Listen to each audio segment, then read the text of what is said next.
Good morning and welcome. This is Sunrise and I am Alero Edu. I'm Ayo Makinde. Good morning. Welcome to another Saturday morning sunrise. Well, some people said, well, maybe because there was no sunrise in the course of the week because of the rain. There's a lot of cloud. So it didn't rise. So I said it's cloud rise. There is no such thing. Wait, come on. Well, it was a very wet week. Yeah. But we're not complaining. We need the rain. Yeah. Ituraloje. Yes, but I'm not sure the people whose roofs leak will say the same. They still will, because without rain, there'll be no food. Yes, but without rain, there'll be no leak in their roofs. I think they will choose food first. I'm sure they will choose food. I'm sure they will choose food. Yeah. And of course, when it rains, you know what happens to the power supply. Not as if they need the rain before they misbehave, but... Who's misbehaving?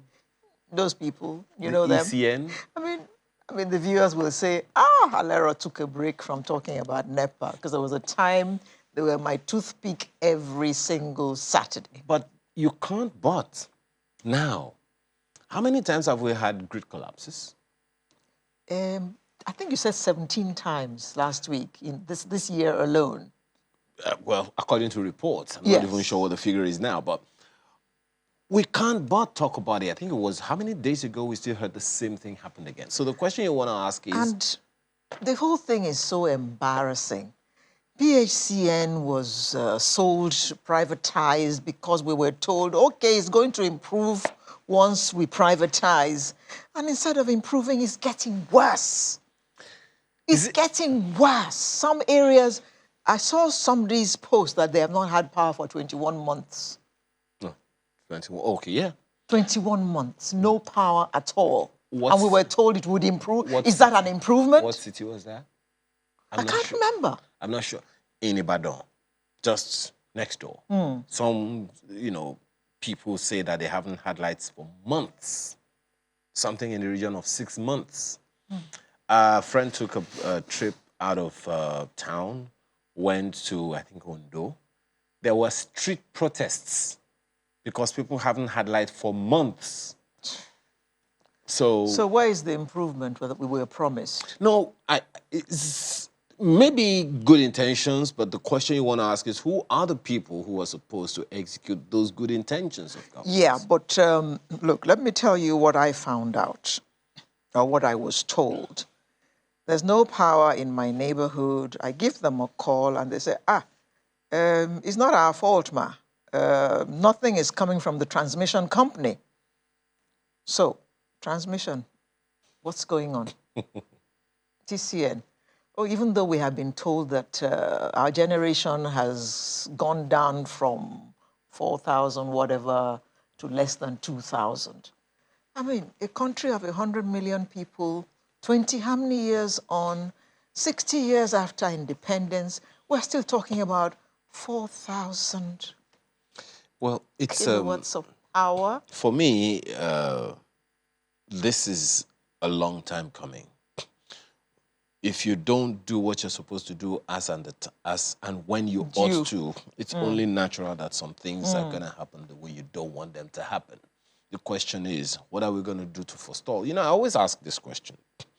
If we do not plan for the future is not going to creep on us. The future is going to come. Why? Because you can't press pause on time. So it's going to happen. Correct.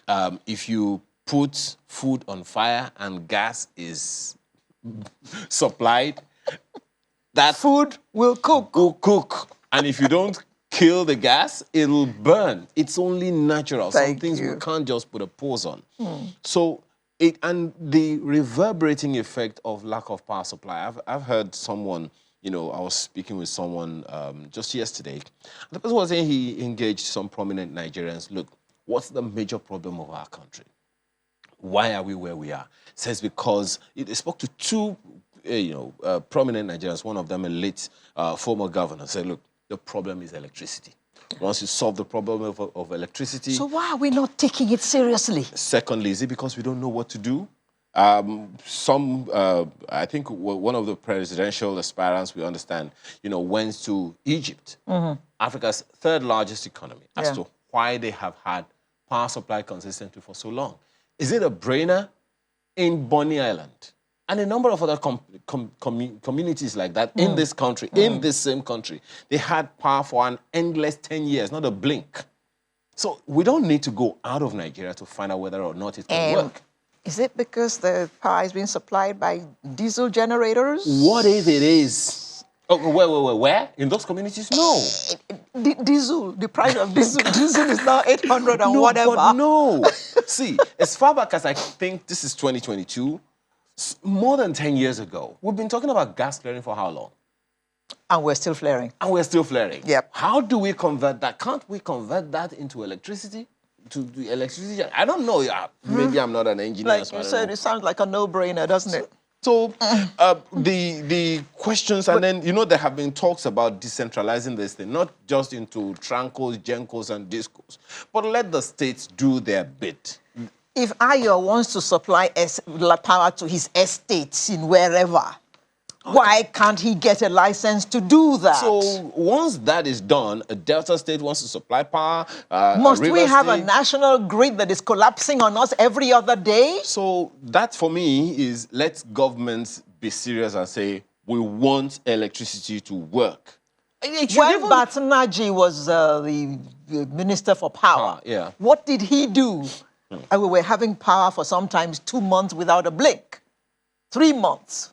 What happened then that is not happening now? Maybe we should ask him again. Why can't we do those things all over again? We should ask him again.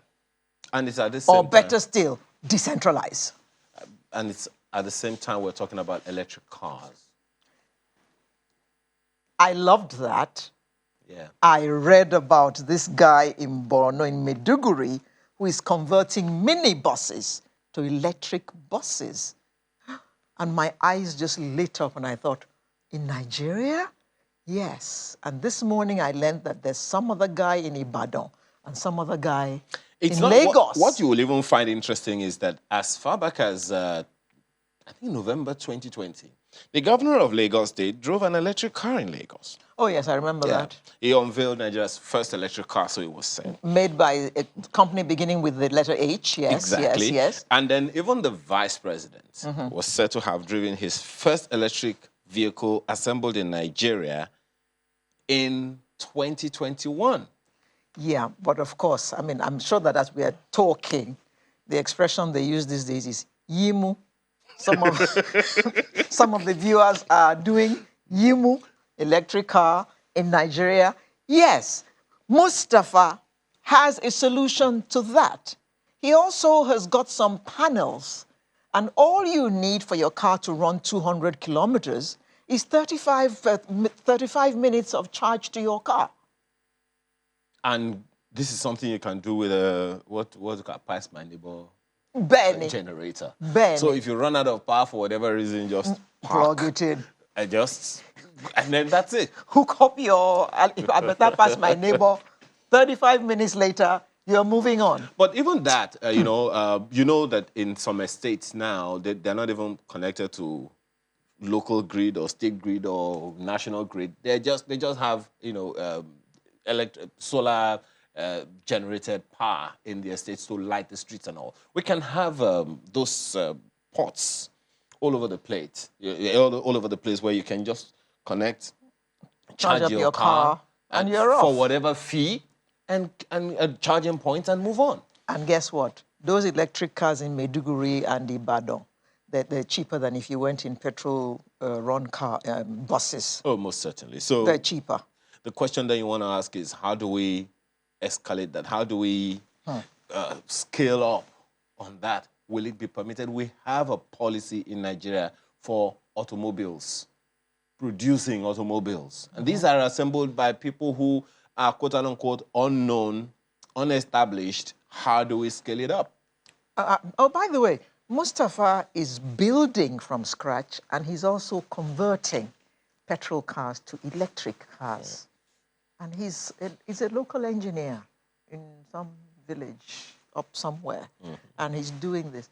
Mustafa, you must ply your trade all over Nigeria. I mean, you'll have so many customers, you won't even know where to put them all, I promise you. There's even one other guy, one young guy, I think Ben or something was the guy's name. I'm not sure now whether it's Benway. We've put him on Channels TV for a bit.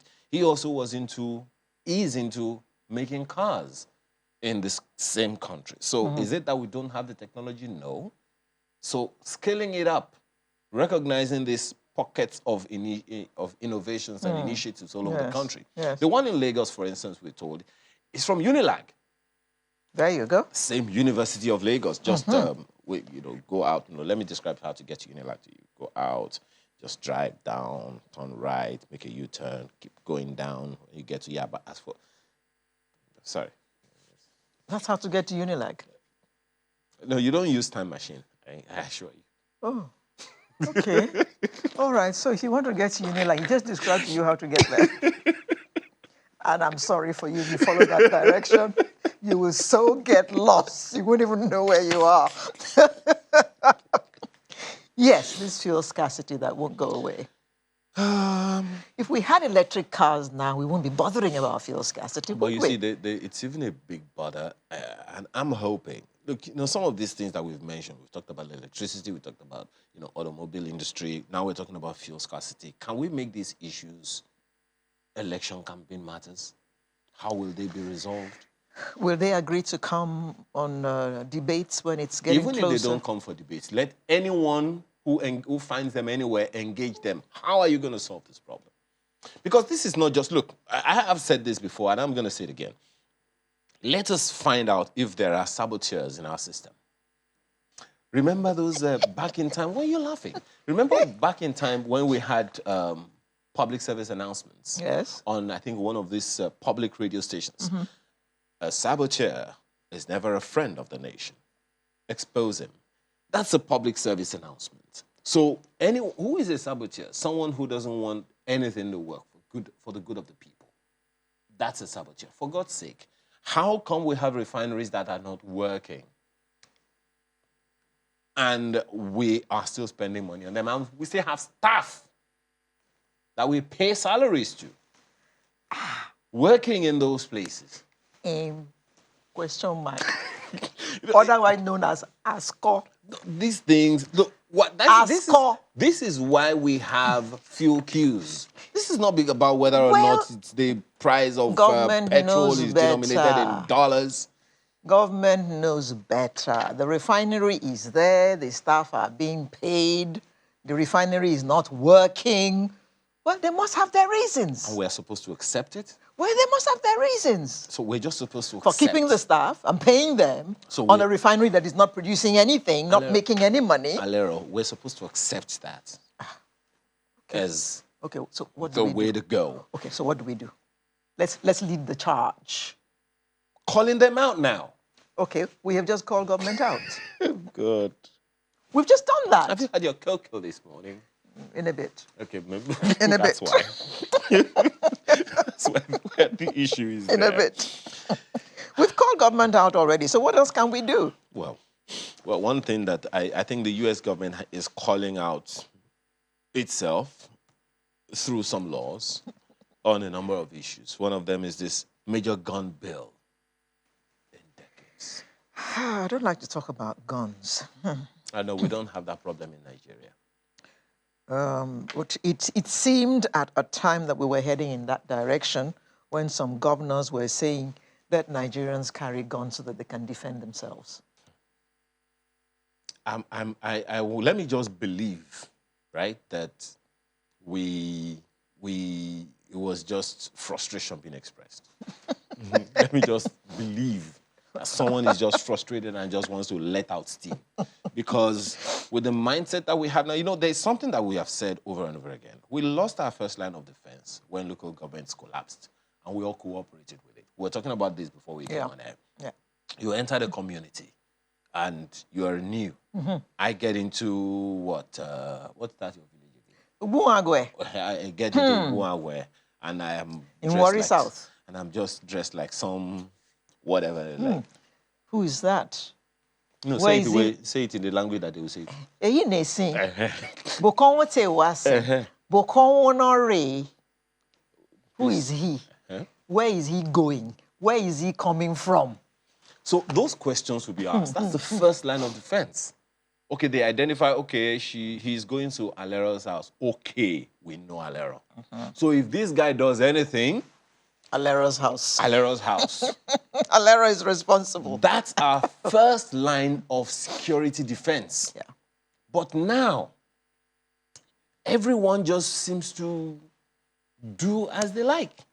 No local governments are active anymore. Religious leaders, traditional rulers, I don't know if they are still as effective and as influential as they used to be.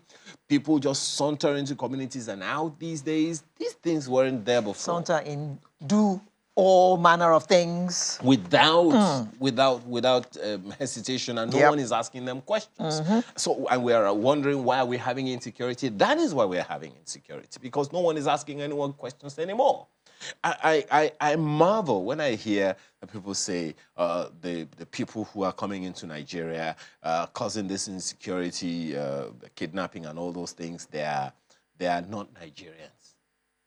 Hello, how'd they come in? And then they came into a community. Through the borders. Through the borders. The borders, we always had the borders that way. So how did they come in? Who is asking them questions? No one is asking them questions anymore. Why? Because even if you ask someone those questions in the local communities, there ought to be someone that they can report to. The local government chairman is not there or active anymore. So if only we had that kind of stripped of all power. So if only we had that system back in place, and they had their autonomy to do all they need to do, get the hunters and the Dane gun owners and all to defend their communities. Nobody is going to come into my community and behave anyhow. We've always spoken about local government autonomy. And that is active now. I'm just hoping that this time around we'll get it right. So far, 2 states, I think Kogi and Abia, have passed the local government autonomy bills, the financial autonomy and administrative autonomy. So, and we have to have at least 24 states. I'm hoping that someone somewhere is frontally ready to help, to ensure that those who need to pass those bills pass them, so that we can have local government autonomy at all levels. You know what I'm just thinking? Why was this autonomy lacking in the first place? Because the governors had the local government and the local government chairman in their pockets. In their back pockets, please. So are they prepared to let them out now? No, and give them independence? That's the thing. It's not up to them. It's not up to us. It's up to the people. Because my House of Assembly member lives next door. I'm going to be on his case. Oh, you're lucky you know yours. No, I'm just saying. That should be the mindset of everyone. I'm going to be... If you don't know... We don't even know them. That's the thing. If you don't know... Because they don't have to come and campaign to get there. That's the thing now. If you don't know your member of House of Assembly, Google your street name, under which constituency you are, and you will find that person on the internet. And then you go look for him and look for that person. If you do not support this one now, we're not going to vote for you again. We're going to vote for someone who's going to do it. Yimu. And he will have a good laugh at you. Okay, we'll see. Did I need you to get there in the first place? You will see this time, because have you seen the number of people who going chasing after their PVCs? Anyway. Right. Now all of us go chop breakfast. Yes, talking about breakfast. Menu. Coco. Yeah, we're going to open today's show by looking at fostering cooperation among security agencies. Yeah, that's an incredibly important one. Oh, we just talked about security. That's another leg that we need to converse on. And then we talked about fuel crisis. How do we solve the lingering fuel crisis? That's another one on our list this morning. And then we're going to be looking at the gaps in gender advocacy. Yes, that one. He for she and all of that. And shim. I don't know about that one. And then, of course, we'll have the artist of the week. Is he a he or a she? Well, since I don't know, let's just say it is a shim. Good. I'm innocent of all charges. I want there. We're back after now to take on the first issue. Please stay with us.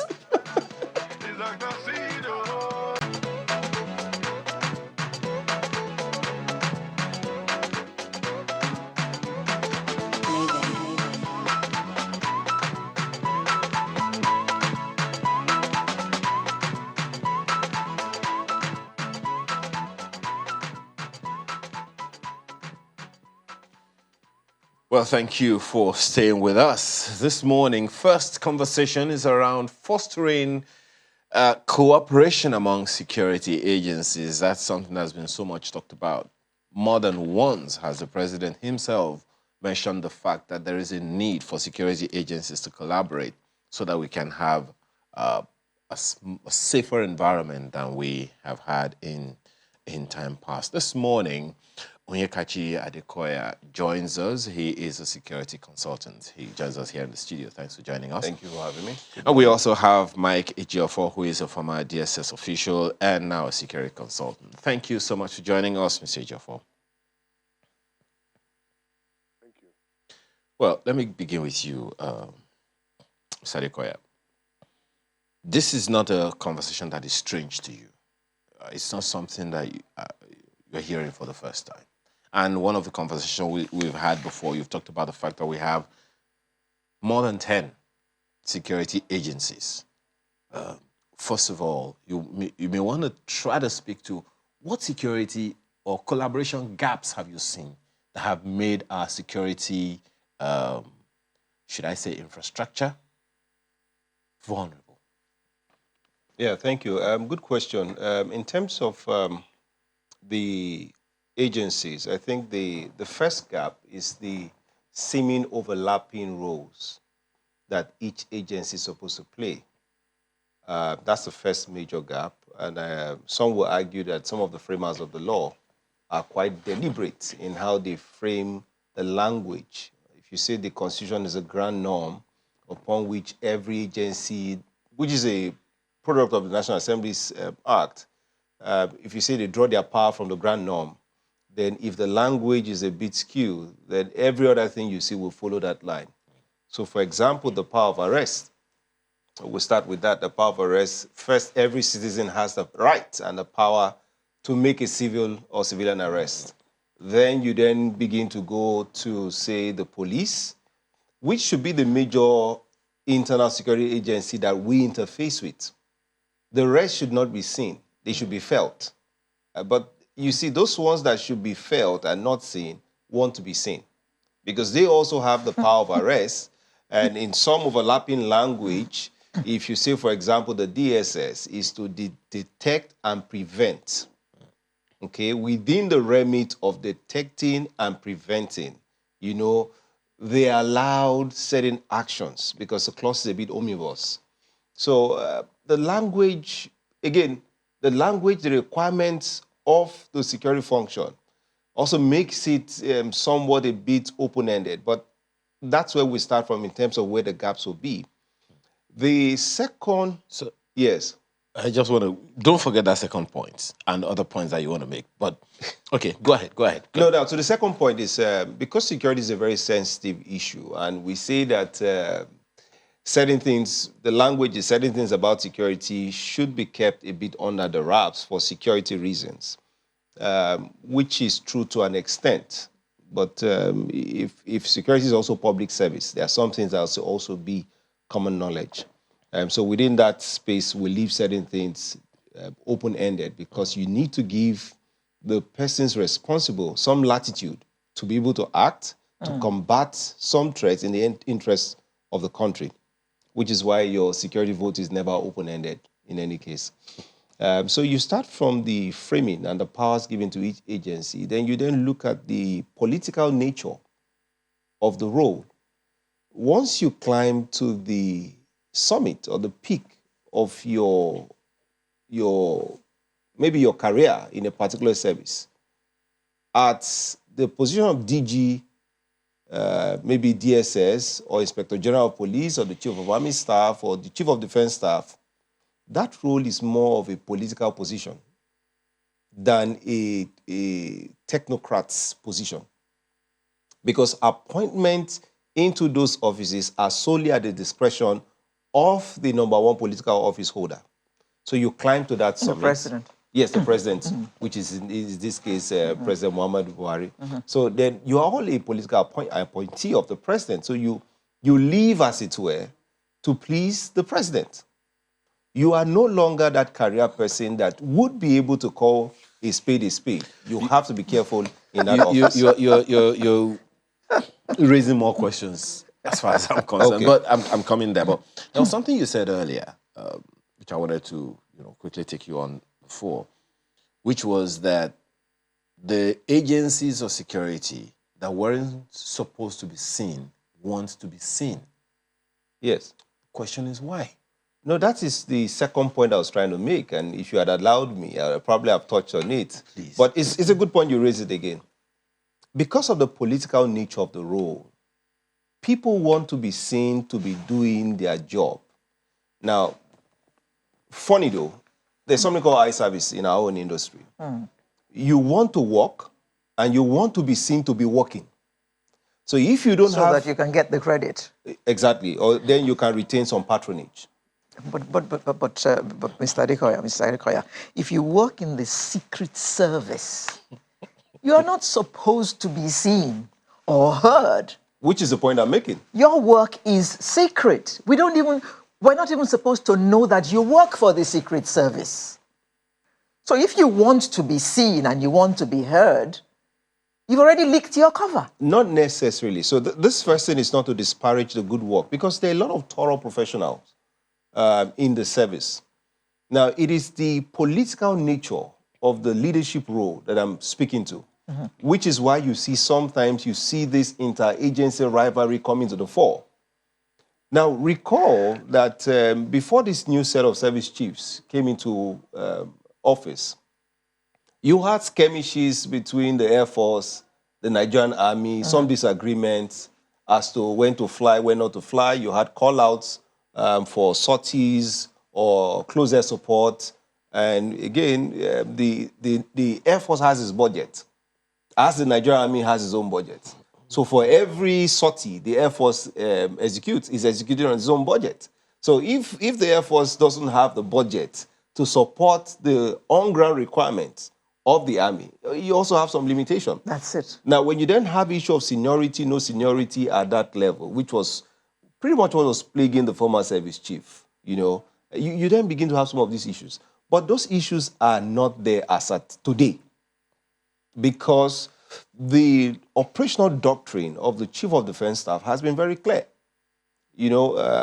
I don't want to go into the other issues, but the Nigerian Army seems to have a bit of a sense of entitlement, because the Air Force and the Navy are support, as it were, to the core Nigerian Army. So if you provide air support, you provide naval support. It's unstated rule, which is why you see that norm is that you see the Nigerian Army become predominantly appointees to the office of Chief of Defense Staff or or Minister of Defense, or certain key position, or the key coup plotters coming as a den from the Nigerian Army.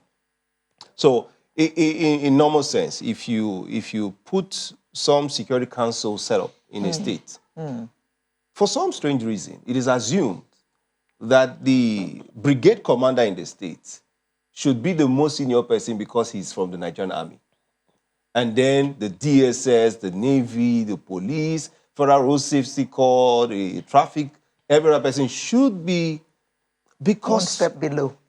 And that again impacts on the psyche of the nation, because we are not fully yet given into the doctrine of civil and civilian rule, which is an international accepted standard that says that every force must submit to the civilian leadership. So in any case, you can say if the governor of the state, who is a civilian, is the chairman of the Security Council, he in that case becomes the chairman and has the full powers. But just to make a point to say that there is the interagency rivalry which you speak of. There are, yes, parochial entrenched issues that throw this up and which would not go away anytime soon. Okay. There are issues of law and language of law that gives this agency overlapping powers. There are issues of the political nature of the position. That political nature of the Yes. thing that you mentioned, you've repeated it quite a few times, and I'm wondering what it means. But we'll come there. And then there's a question Alero asked the other time. Maybe I should ask Mr. Ejiofor in his opening comments as well. You may want to speak to the question of the gaps. The first question that I asked Mr. Adekoya, the gaps that necessitated this interagency rivalry over time. But then there's a question Alero asked Mr. Adekoya now, and I don't know if it's something you would like to speak to as well. Mr. Adekoya said, every agency that shouldn't be seen sometimes wants to be seen, not just because they want to be seen, but because they want to be seen to be doing their jobs. What's your take on that? Well, I think I agree to some extent with what my good friend, happy to meet you again on the same station, Mr. Adekoya. The fact remains that even in advanced countries, there are rivalries. But to what extent does it affect the operations? In Nigeria and third world countries, it's worse because you can see that most of the functions of the security agencies are interwoven. They're not clearly defined. So you see one overlapping the other. So there are no clear distinctions, even though we know that the police, for instance, is the statutory body charged in maintenance of internal security, while the SSS takes charge of collection of intelligence. Now, why has it been so difficult to control? You recall that in the 2010, from 2010 to 2015, the rivalry was so much, even before then, until the State Security Service, for instance, established the National Institute for Security Studies, where all the major stakeholders, regulatory bodies, not just the security agencies, CBN, Air Force, everybody got involved. So you see, for now, we have more synergy. Because if you go to a state, for instance, you can see the commissioner of police, the brigade commander, and correctional service, all being fellows of the Security Institute. So what do you expect? You expect them to work together because the curriculum of the service has also established that these people must work together. If we don't work together, there's no way we'll achieve results. Then on the issue of rivalry, like Mr. Adekoya said, most of these things are political. Political reasons, everybody wants to, like he said, everybody wants to impress on their point of who is the commander-in-chief. So everybody wants to take credit or glory to achievements with a bid to retaining and sustaining their position. So I think that's basically, the rivalry is basically political. Then on the issue of people who are not supposed to be seen are not, are they seen and they're seen now. That also, I think I can give you an example. I think it was about 2006 that because of some lapses in coordination between the SSS and the other security agencies, you give information, some of them will go and leak it. So then if I can remember correctly, the then DG, Mr. Gazama, now established an interventionist unit that when you have very sensitive issues to handle, instead of waiting for the police, waiting for the army they intervene. And you cannot just go on your own to intervene without being properly identified. Now you see there are criminals everywhere, you have robbers. So to distinguish the State Security Service from these other people who are operating illegally, they now inscribed the DSS, which is the Department of State Services, So that when you see them, you know that. So their interventionist unit, it's not that they carry out operations just regularly. When we have sensitive issues, they go out to intervene instead of waiting for the police and all that. But when it bothers some police, when they get some of these suspects too, they hand over to the police to prosecute. In some cases, the one the SSS can prosecute, well, they go ahead. So that accounts for the visibility of the SSS in operations. Again, it's what they do in the SSS that is hidden, not the personnel. You have a brother, you know he works in the SSS. And you have the SSS personnel, they have a relation, they have dependents. So it's not as if they don't know the operatives. In the US, for instance, you go to the CIA, I stand there, take picture, but you go to the White House, but in Nigeria, because of our level of development, you then not get close to the villa to even talk of snapping pictures or go and stand in front of the SSS to tell them. We are developing and evolving, and I'm sure that very soon we'll get there since things are changing. Well, there's a critical issue you just raised now, Mr. Ejiofor, and I think it is something worth addressing.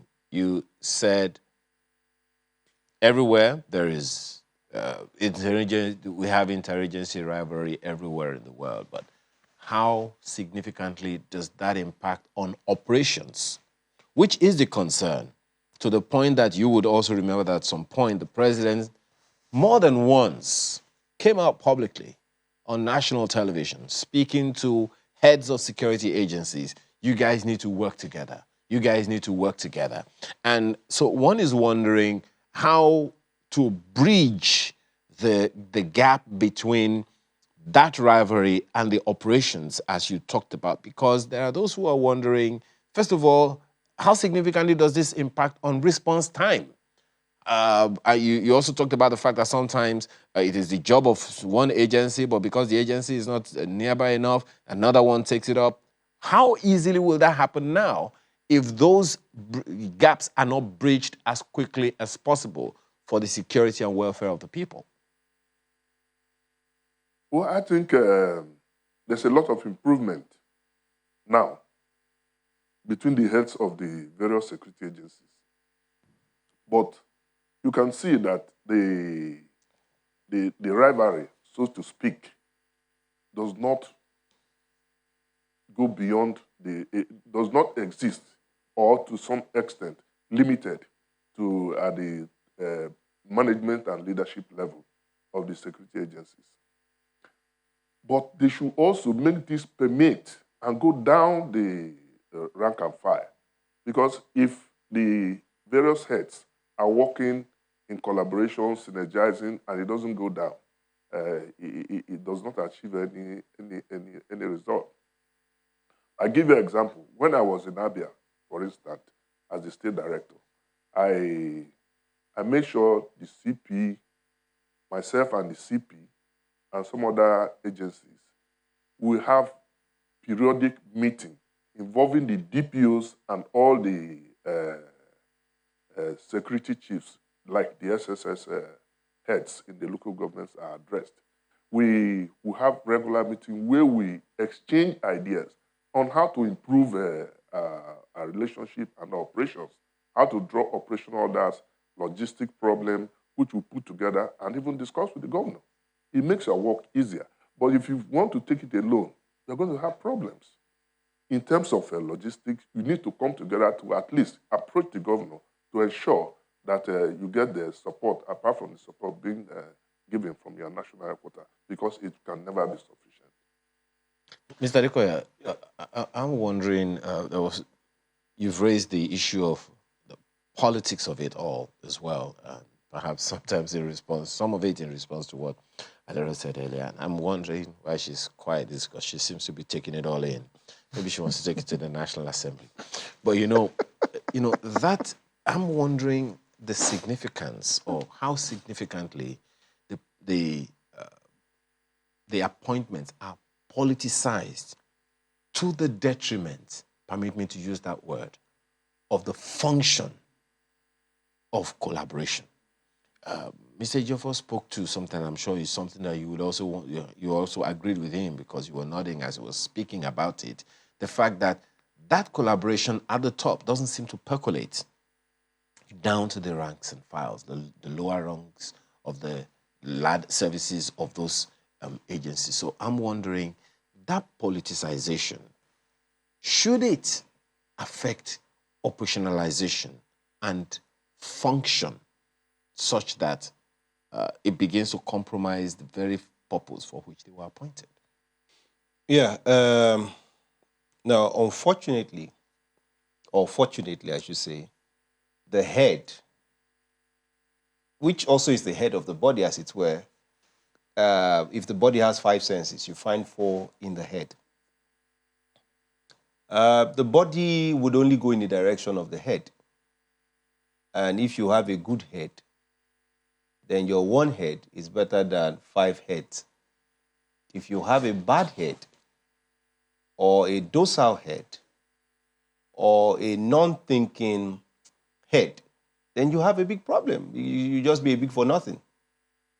So I think that when we talk about national security like this, certain times we don't do good justice to the sacrifices of the operatives themselves. Nigerian citizens, unfortunately, some people have to defend our own security, are dying every day. Policemen, military person, members of different agencies are dying every day, paying the ultimate price in defense of fatherland. There are 3 major issues here. One is a constitutional problem. The second issue is a resourcing problem. The third issue is a leadership problem. Let's give some kudos to President Buhari because you can say he's been a bit aloof. But he's been aloof to a point where he allows the people under him to do the job and to build the collaborations. Maybe also he should be a bit more hands-on. Perhaps if he had more vision and clarity on what he wants to achieve in terms of security, and then you can begin to see that peculation you are looking for. Because the commander-in-chief of the Armed Forces of the Federal Republic of Nigeria is extremely powerful. If he has a true will and desire, he has the power to hire and fire. So, I mean, if you're not doing the bidding or achieving the results, it's very simple. You will be fired. So that's the issue of leadership. The second issue of resourcing. The people are not tooled. You can have all the whole interagency conversation, multi-agency, joint task force and all that. But if you don't give the people the tools that they desire and they need, they can't do anything. These insecurity issues will continue. For you, We have a landmass, sorry, I just want to land this. We have a landmass of above 920,000 square kilometers of land. When you talk about security, you talk about external, internal security. You then want to look at how cross-border crime, you look at the issues of even drugs. If we talk about national security, for example, you are looking at the intersection of human services, health services, public safety, and security services. Under human services, you're looking at humanitarian access. You're looking at access to food, shelter, to basic amenities and everything that just ensures human existence. And so the whole framing of national security is supposed to defend that framing of human access.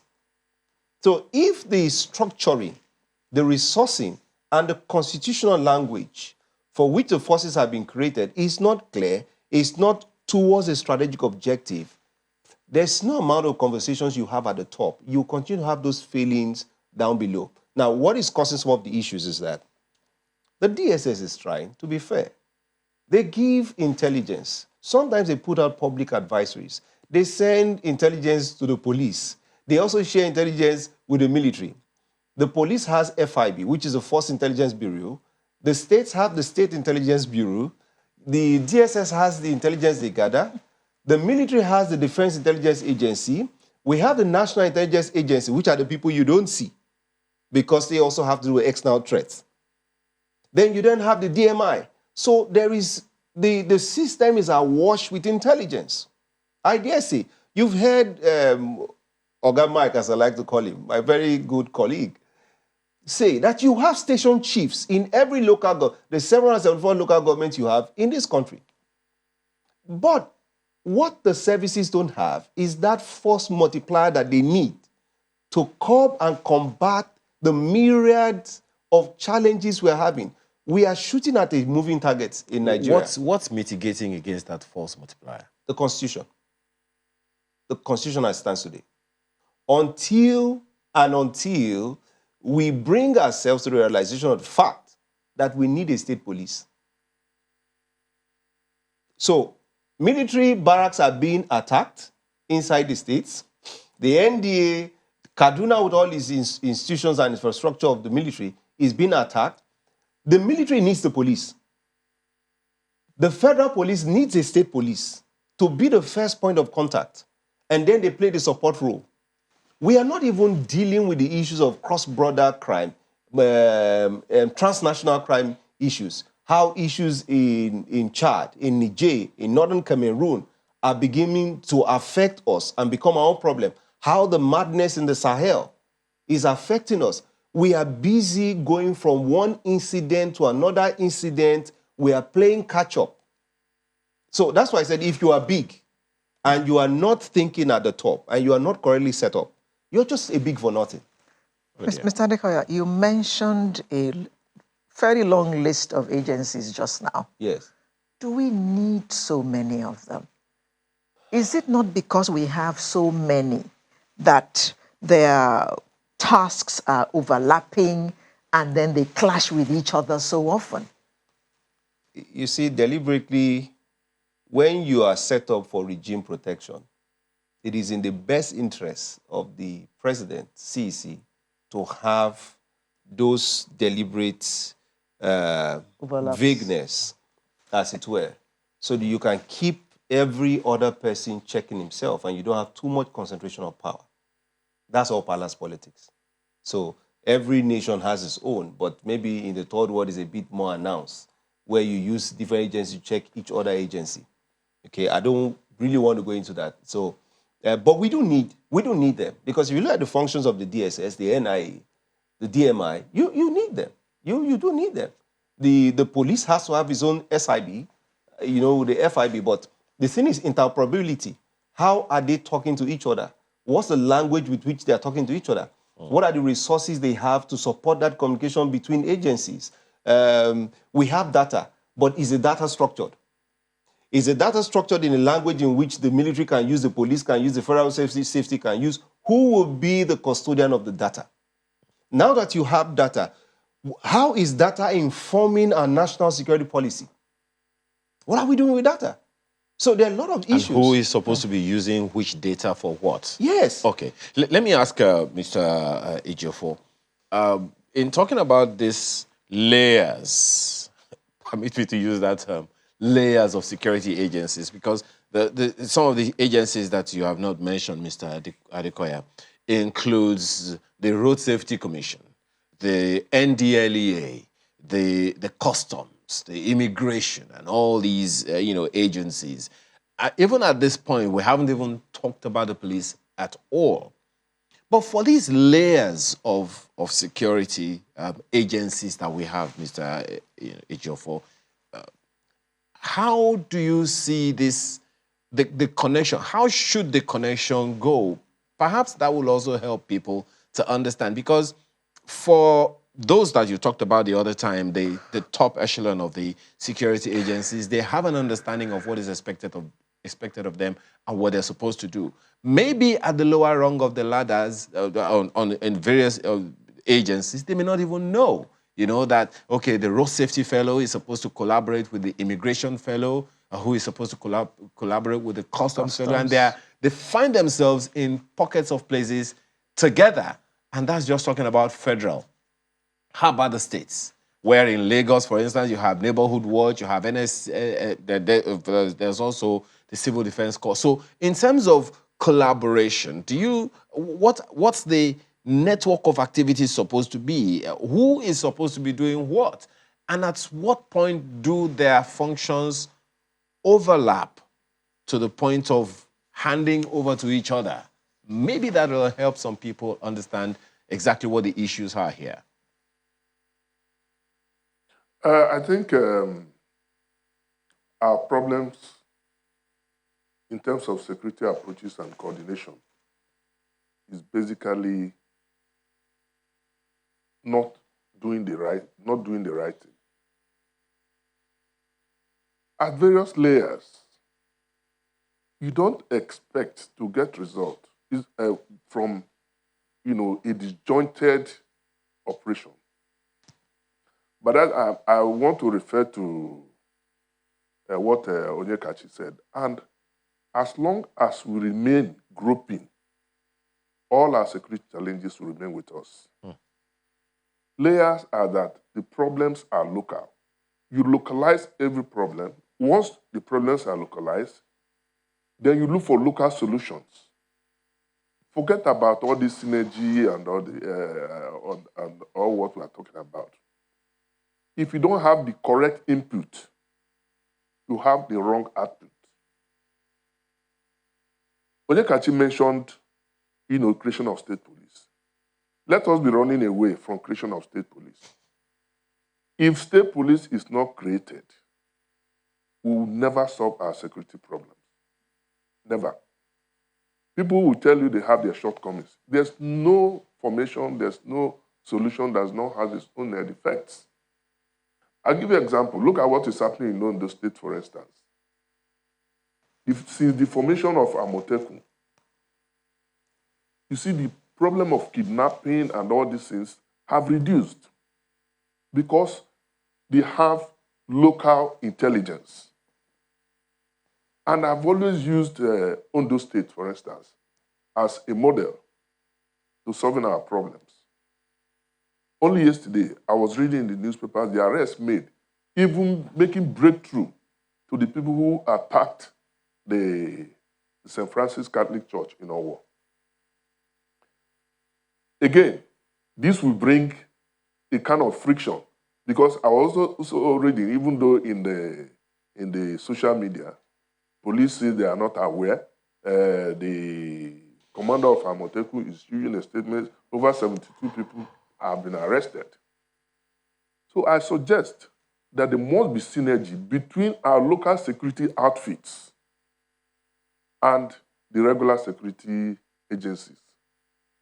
The only way we can achieve results, like I said, is for enough collaboration and synergy between these agencies. If you begin to take credit, one agency takes another credit, another one takes credit, we are not going to make any progress. And I suggest, if you look at the whole country, there's virtually no state that does not have its own state police under one name of vigilante or another group. So let the National Assembly begin to think towards creation of state police.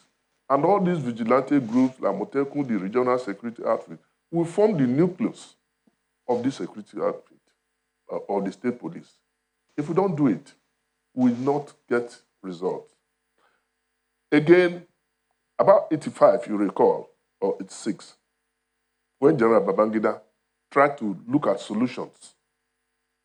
If we don't get this thing done now that state police is becoming very difficult, I'm saying this because we're approaching an election. If state police cannot be created within this period, post people the rank and file of the police to their own geopolitical zones. It also has its own side effects, but the people would be able to know what is happening in their own environment. The citizens will have confidence to give or volunteer information. If you take somebody from Maiduguri and you send to Bayelsa, for instance, there's cultural differences, religious differences, no confidence of the people to come and volunteer information. They look at it as somebody from the north. But if you have people from Bayelsa, you post to Rivers, not necessarily their own state of origin, or you take somebody from Imo and post to Abia, you have the confidence of the people. They will volunteer information. And most of our problems will be solved. I think that's my take on that. Mr. Dekoya, did you want to add something? I saw you raising up your hand. No, absolutely. Before I ask you the question about state police. Yeah, I mean, I agree with Oga Mike. Absolutely. Now, I want to talk about like I said, we keep groping in the dark. We fail to realize the linkage between the fact that we have not deregularized our mining sector with the incident that happened in Owo. We fail to also link that with the issues in Katsina, Zamfara, where you also have gold, because you have gold, you also in Owo. So if you had a fully deregulated mining sector where the states, can take full responsibility for some of these things, and there's some political reasons for that, particularly oil and the rest, but we can't keep running away from this fact. The second part to this is that Nigeria is blessed with a lot of natural resources, but we keep playing the ostrich. The ostrich wants to hide, it puts its head in its own body, and it feels it's secure. We are rich as a country, but we have wealth locked up in the land. The state governors in this country have all said they want state police from north to south.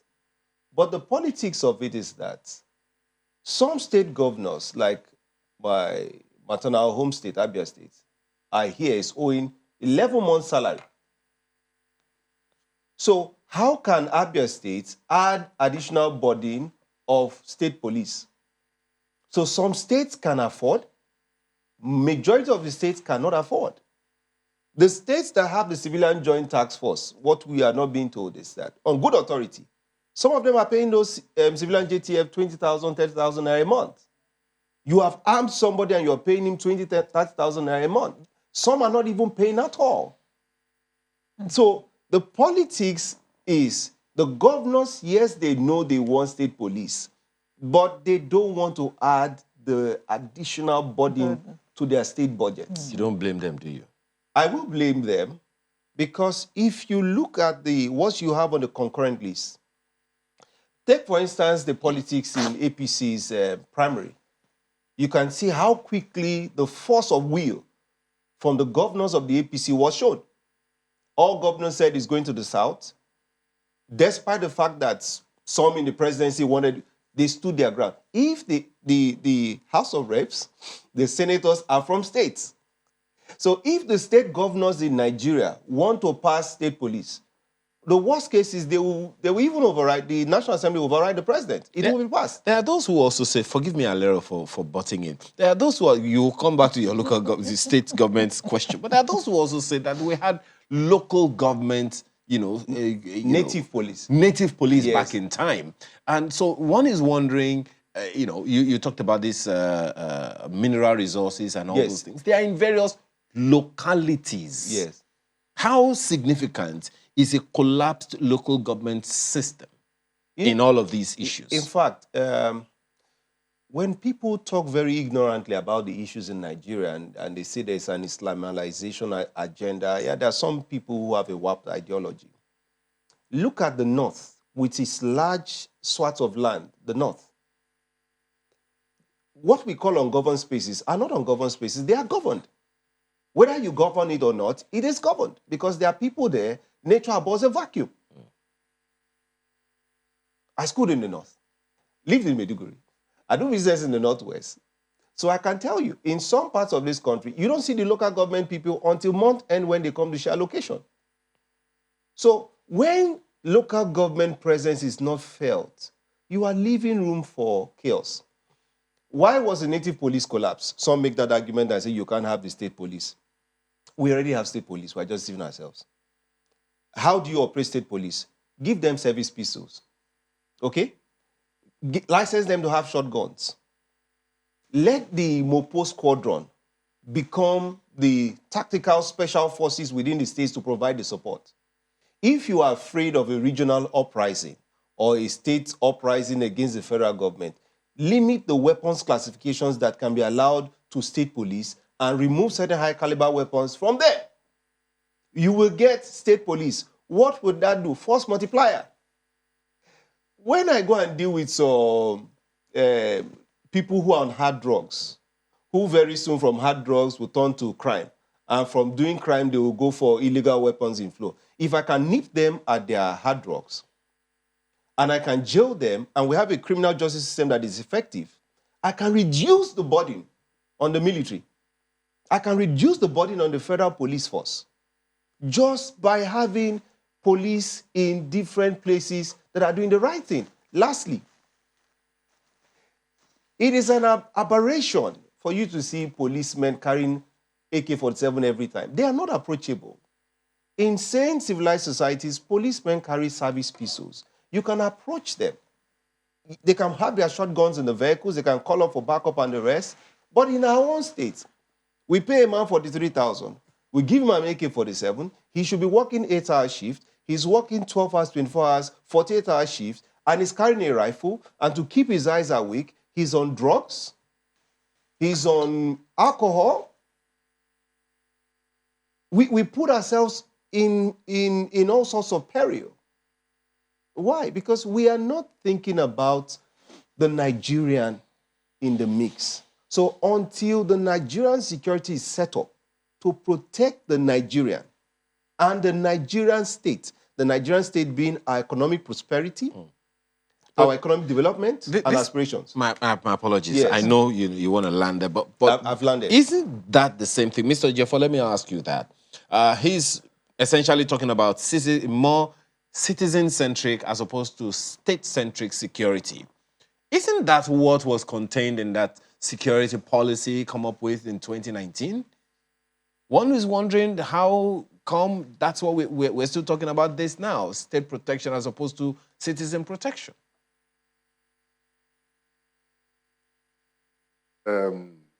There's no way the state can provide everything, even though the primary purpose of government is welfare and security of the people.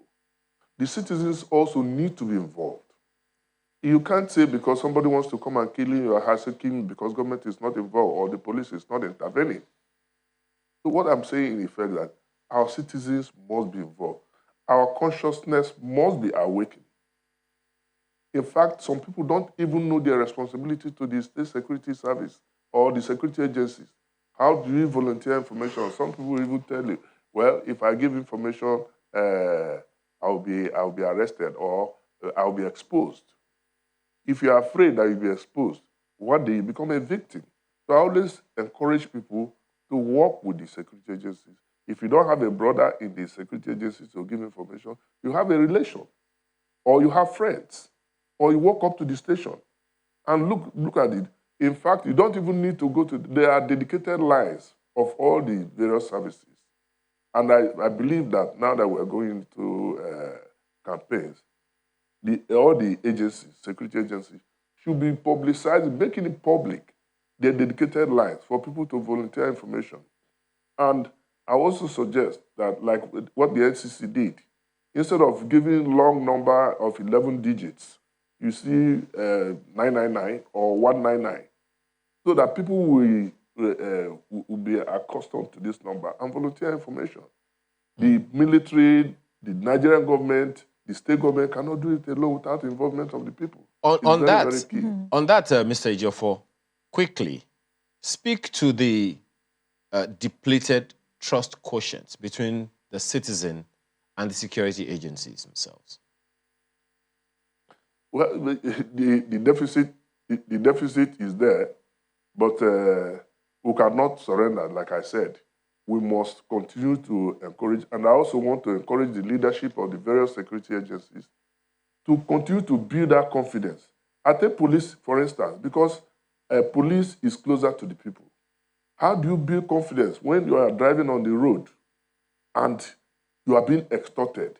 You are facing, you are running away from kidnappers, you are running away from armed robbers, you are running away from the police that is supposed to protect you. So it is the responsibility of the police to continue to build that confidence with the people by relating more with the people. I think the IG did something last week to had a training for the police public relation officers. So by such thing, you begin to organize seminars, build confidence at various local government levels, and then a state level, national level. If you don't have the confidence of the people, there is no way they can volunteer information. It's very key. Okay. Well, Mr. Adekoya, you want to speak to that trust quotient as well? Because that's actually quite critical in closing. No, I mean, in closing, the people need to do more to appreciate what the members of our armed forces are doing. We're all Nigerians. They are paying this ultimate sacrifice. I mean, let's not allow the politicians force us into a negative standpoint, because if the armed forces lose the morale, and it can be very demoralizing if you're fighting and putting yourself in harm's way for a people and they're not appreciating, that also can be. So on this side, I like to talk that way. We need to do more to appreciate the police, the army, and everybody doing it. And hopefully we can meet ourselves halfway, because the politicians are our problem. We are not each other's problem. And the politicians are citizens themselves. Yes, of course. Of course. Of course. Oyekachi Adekoya, security consultant, as well as Mike Ejiofor, former DSS official and security consultant. Thank you so much for being a part of our conversation this morning. So we're back after now, taking another conversation when we return from this break. Please stay with us.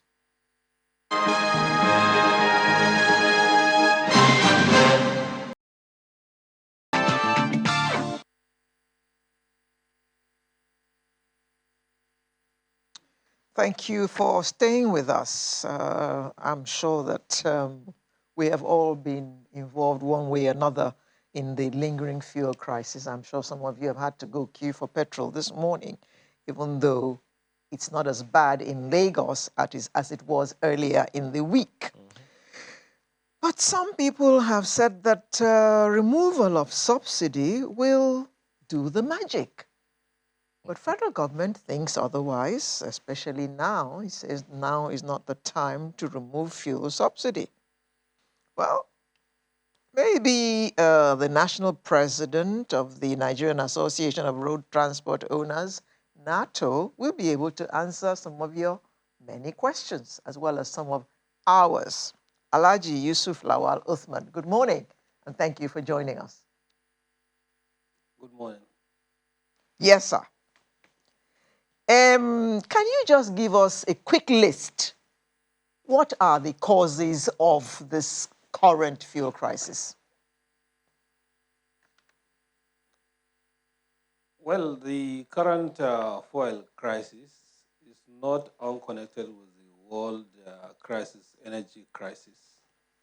And in Nigerian perspective also, because we do not have active refineries. So we have to import petroleum products, and the cost of importing petroleum product also, we have to distribute this petroleum product across the country. Usually in the cost of distribution, we have to consume a lot of diesel.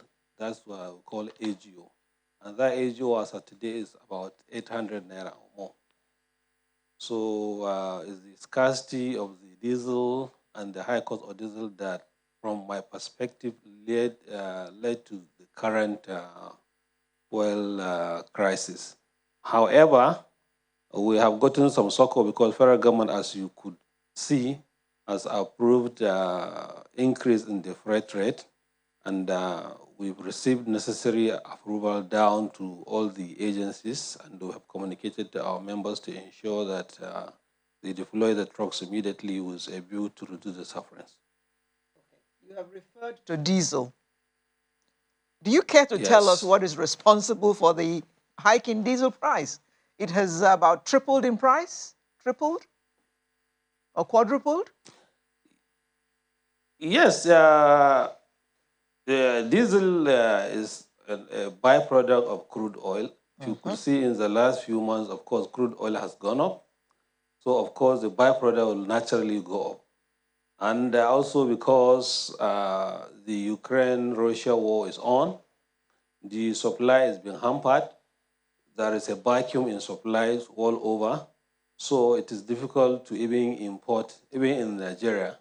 But despite that, the product is available, but a very high cost. That's one Nigerian perspective. Two, the dwindling foreign exchange, Nigerian position. So that also is a factor in the high cost of diesel. So you say that government has approved some part of your costs, your logistics. Do you care to tell us more about that?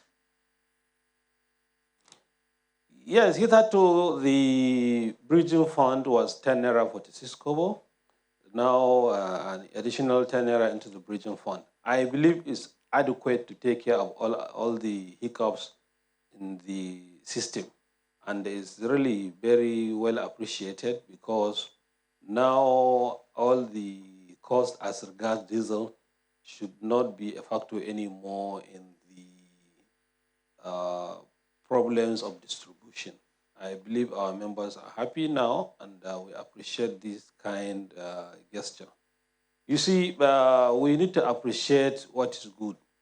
Nigeria is not operating in isolation. All over there is energy crisis. Some few weeks, or is it last week, I saw some truckers, about 1,000 truckers in the United States, threatening to park their trucks because of the high cost of diesel. Now in Nigeria, cost of PMS is officially 165 naira per liter. Our neighbors supposed to about 500 naira per liter. So government against all odds is selling at 165 naira. So naturally you will have some hiccups here and there, try and maintain that 165 naira per liter. But they are trying their best, and I believe maybe in the next few days or week, with the increase in the freight rate, there should be some normalcy in the system.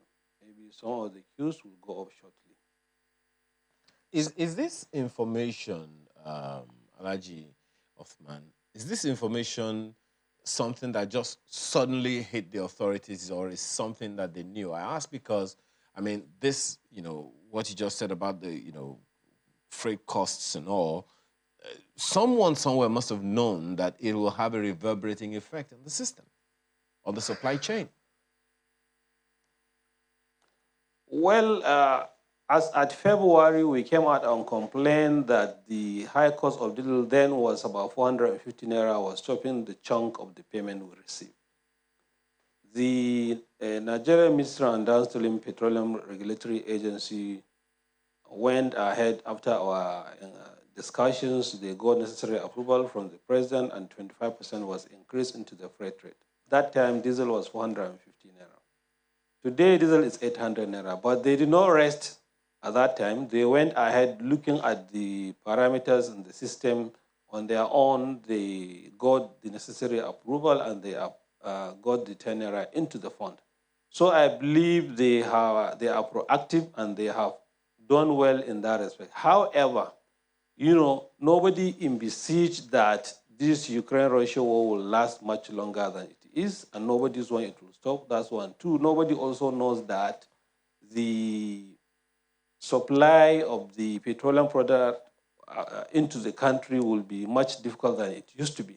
Let me also inform you, it's not only Nigeria that consumes petroleum product, or purchases from all these companies that sell this petroleum product. There are so many other countries who do not have the refining capacity. So there is competition even in the purchase. It will interest you to know that you can lock a deal with some of the suppliers and even sign a deal. Okay, in case of default, we'll charge you $1 million. But if at the end of the day somebody has a deal that will earn him $2 million, so you could afford to lose 1 million and give you another 1 more million. It's really very, very difficult even to get the supply of the petroleum product into this country. So it's a serious issue, but I believe we get a necessary supply. We have adequate supply from the information available, because I'm not a spokesperson of NNPC, but I'm aware that there is adequate supply that could last more than 30 days. The issue we have is distribution, and that end has also been catered for. So I believe in the next few days, we should be able to have some reasonable sanity across the country. Alaji, what is the implication of this government approval of the, to increase the bridging funds? What is the implication of that on the consumer? Well, as far as we are concerned, there is no implication to the consumer, because fuel still sells at 165 naira per liter, irrespective of the increase into the bridging fund. But we heard during the week that some areas have not bought fuel for 165 naira in months and years in some places. And they have never paid 165 naira for fuel. What is happening to those areas, for instance, far removed from the capital cities? Well, those areas are doing it on their own because officially the PMS is supposed to sell at 165 naira per liter. So it is the regulatory agency and other relevant agencies in the Ministry of Petroleum Resources that are supposed to ensure those stations sell fuel at 165 naira per liter. And if they don't, the necessary measures should be taken to punish them. And I believe now that there is this increase into the freight rate, there should be more enforcement to ensure compliance. Alaji, you've mentioned maybe just one or two agencies that are concerned with fuel supply, all kinds of fuel supplies to people. Do you see any, I don't know, for want of a better word, rivalry or friction between any of them or among any of them? The IPMAN, the PPMC, the NNPC, you mentioned the midstream and downstream agency the other time. Do you see any kind of friction or discordance in their conversations that could be responsible for any kind of disruption to the supply system?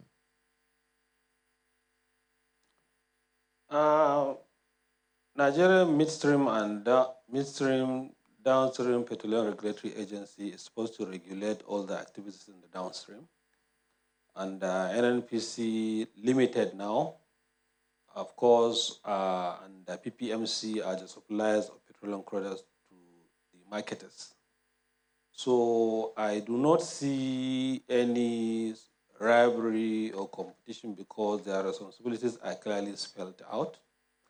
IPMAN is a marketing company. Members, there is Association of Petroleum Marketers Association. They are members of owners of private petrol stations. And they are also operate like Major Marketers Association of Nigeria.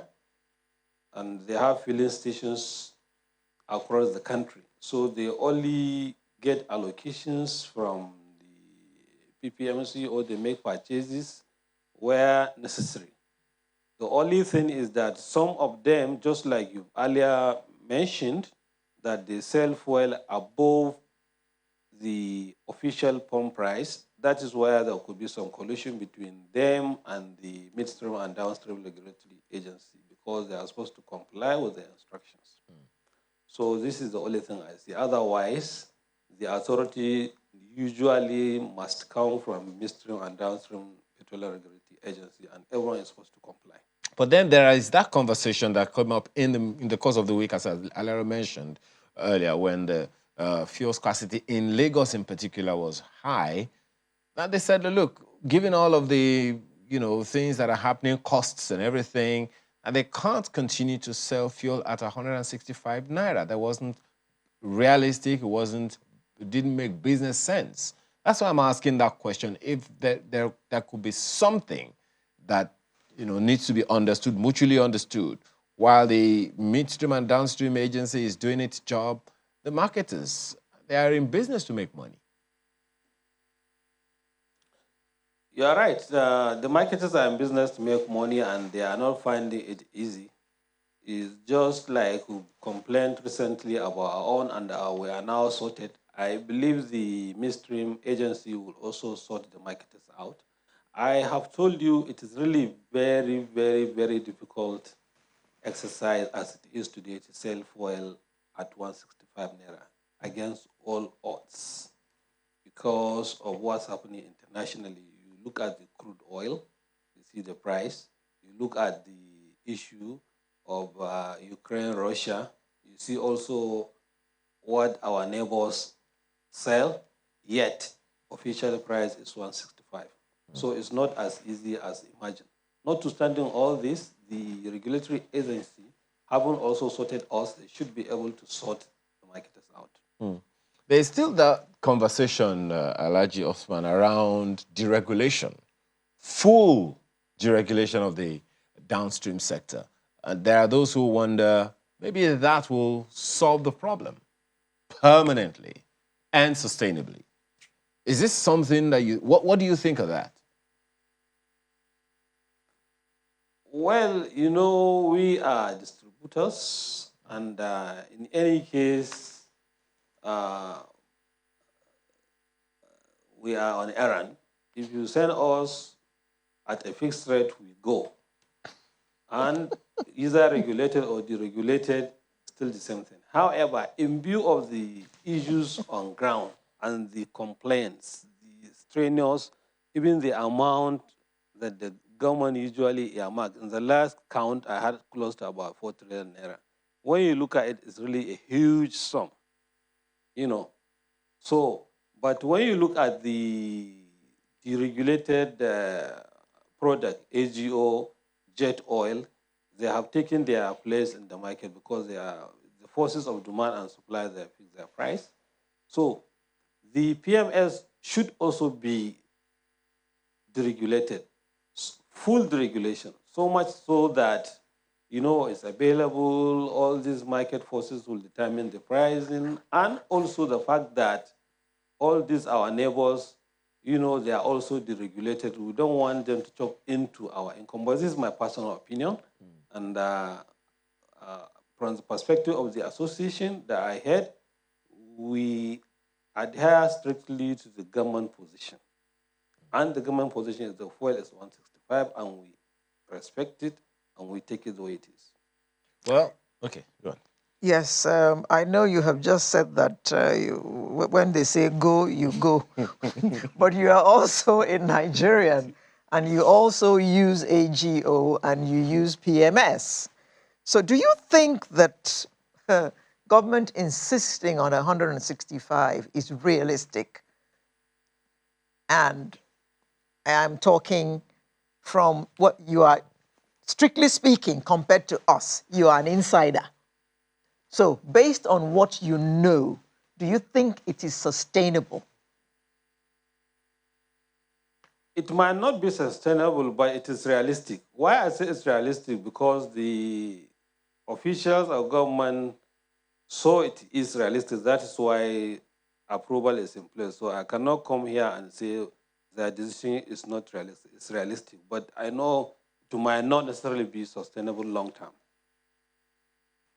And isn't that a challenge for you if it's not sustainable long term? Yeah, I'm sure in the next few months or so, there will have to probably be a review considering the fact that about 4 trillion naira has been earmarked. And for now, we have to solve the immediate problem. The immediate problem is this short queues, which will need to be evacuated. Then maybe after some time, the government officials will review and take necessary action with a view to avoid future occurrence. But notwithstanding all this, we are law-abiding as far as NATO is concerned. We are investors, we are business people, and we do not have any. Prior to this, we were on the board of PPPRA. Today, we are not, so we don't have any input. We just receive instructions. Whichever way it goes, I believe, and the association also believes in the leadership of the sector, and whoever is there, whatever the thing is taken, we abide, we respect. Perhaps there is a challenge that you can speak to and maybe people might be able to sympathize with. You talked about the fact the other time that your people move resources, petroleum supplies from one part of various parts of the country to various other parts of the country. The costs of that logistics is one way or the other going to impact on prices or not, if you want to speak to that, because the distance between Lagos and Maiduguri is quite significant. The distance between Abuja and Kaduna is quite significant. It comes at a cost. So how do those costs impact on prices in different parts of the country? Because there are those who are saying, wait a minute, you are buying fuel in urban Nigeria for 165 naira is not the same in other parts of Nigeria, like maybe Maiduguri or Benue or Plateau and all of that. Well, as of today, the pricing of petroleum products across the country is equalized. What you sell in Maiduguri, Yola is the same thing you are supposed to sell in Port Harcourt and Lagos. That is what it is. That is the responsibility of the equalization. You know. That is what as far as we're supposed. That you said that's what it's supposed to be, but is that what is? From the feelers, the information you are getting. Officially, that is what it is. Well, I know that's officially, this is what it is. Yes. Other people, officially, yes, you are right. But realistically, you talked about being realistic the other time. Realistically, is that what is? Well, up until now, there are still some stations that sell at 165. But usually, you know, in every activity of life, you have some good eggs, you have some bad eggs. But I am sure with the recent development, increase in the freight rate of the petroleum product and so many adjustments, even the bad eggs, I'm sure they will either fall in or they will be punished. Alaji, but those who are selling in these far-flung places more than 165, they give the reason for that as freight charges, which is effectively your members, the costs with which they transport the product from the depot to the stations in far-flung places. Yeah, but what we are saying now, the freight charges, the freight is now sorted. Since it is sorted, it is supposed to, you know, people supposed to respect it. But, you know, I think I will have to clear your mind. You know, our members are the transporters or distributors of petroleum products. Other members who own the filling stations are not our members. They're either members of Major Marketer Association of Nigeria or major members of IPMAN, Independent Petroleum Marketer Association of Nigeria. So our members will distribute and discharge to the owners of the fuel. So it is the marketers that take decision on their pricing. Ours is just to distribute and discharge. Stops there. Well, that point is taken. That's why I'm asking whether or not it is realistic. I'm not saying anything about your members influencing the prices or anything, because just as you said, the cost of moving fuel from Lagos to Maiduguri would, for instance, be different from moving fuel from Lagos to Kwara. So the cost differential, for instance, someone has got to have to bear it. That's the question I'm asking. Yes, that is the usage of that is the responsibility of the trust, the equalization fund. It is the equalization fund that takes care of the difference because we are paid per kilometer and per weight. If you take 30,000 liters from Lagos to Ilorin, it's different from taking 30,000 liters from Lagos to Mina. You know, we are paid per kilometer, but it's the same equalization fund that takes care of this difference. So it goes back to the question of deregulation that we spoke about the other time. In a deregulated terrain, in a deregulated atmosphere in the sector, who will be bearing that costs that you are paid? Is it still government or the major marketers or who? The owner of the cargo. Well, in a deregulated system, naturally the transportation cost will be factored into the home price of the petroleum product. As it is today, like I said, diesel AGO is deregulated. So the transportation cost of diesel AGO is factored into the pump price of AGO. Same thing with kerosene, something with jet oil.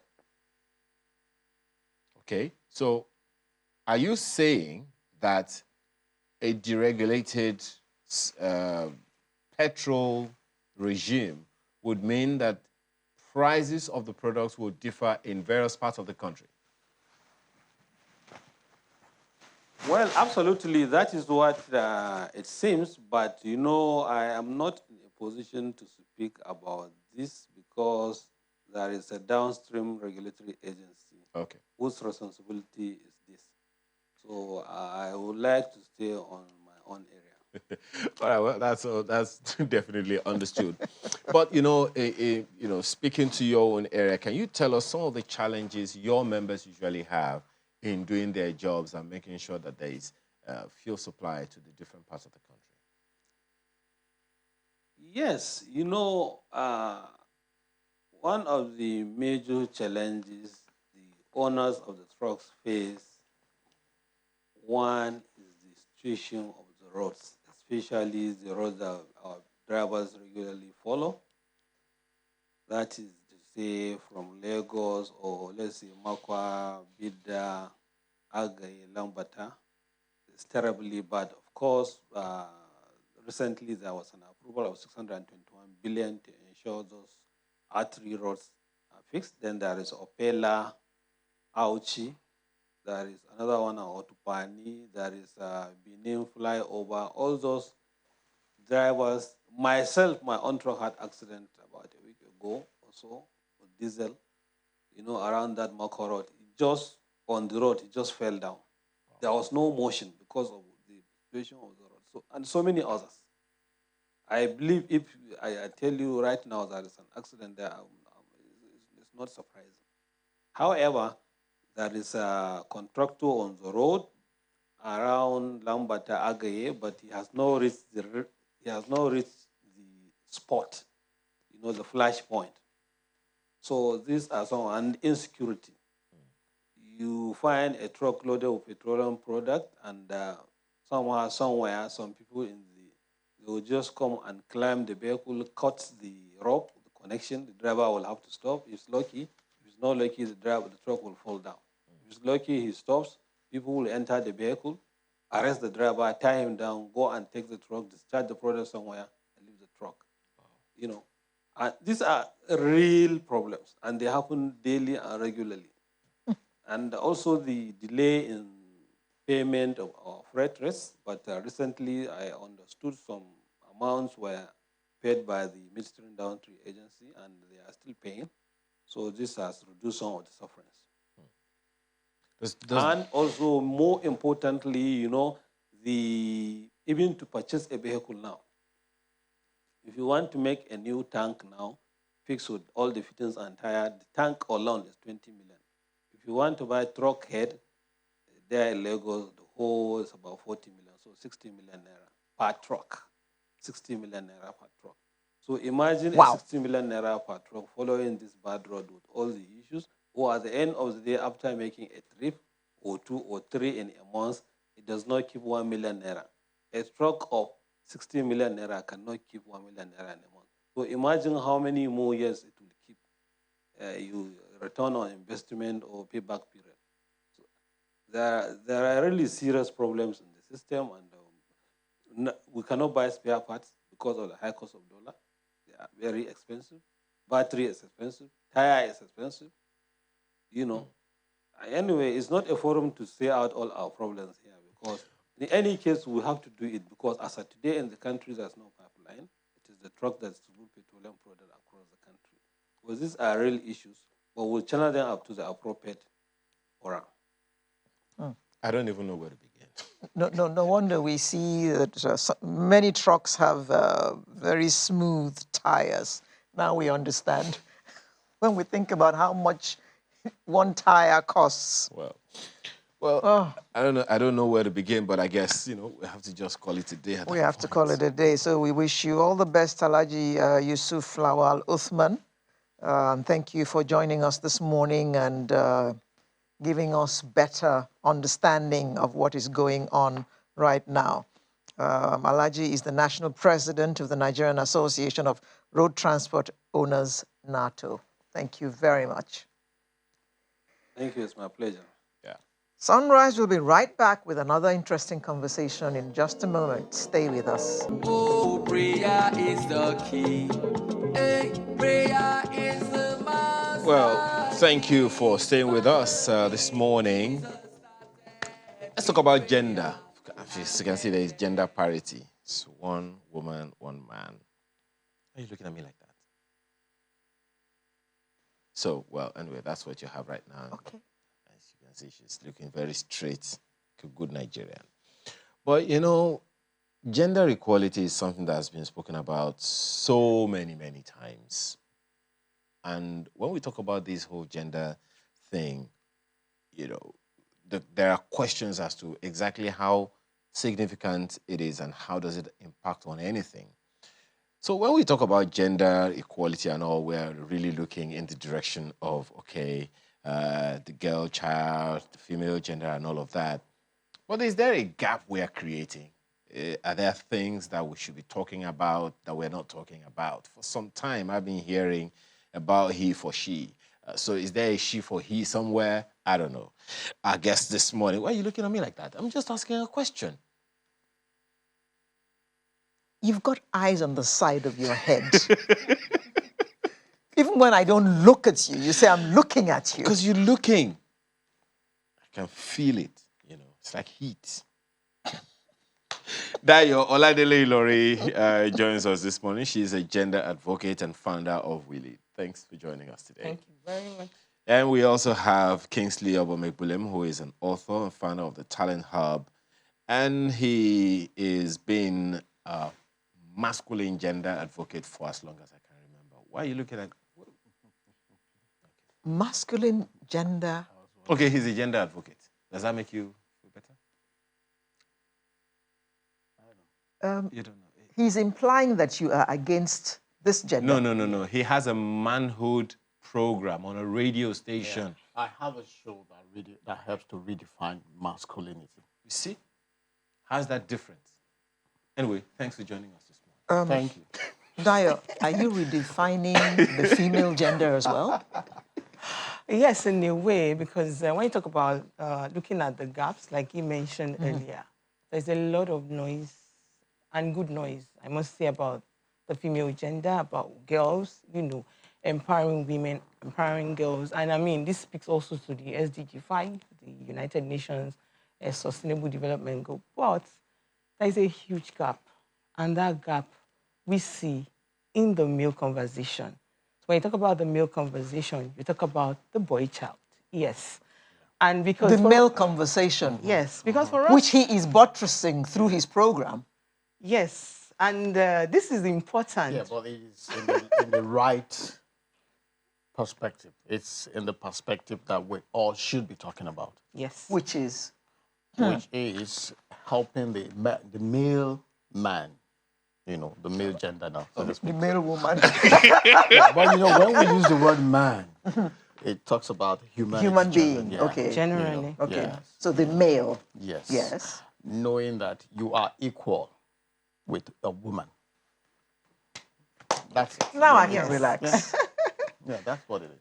Thank you. Yes. Because there is no study that shows, apart from our physical appearances, there's no study that has shown that the man has more brain than I have. No. Because many of us have gone through school with them and we beat them in class. But for some strange reason, they still look down on us. That's it. Maybe because you are not...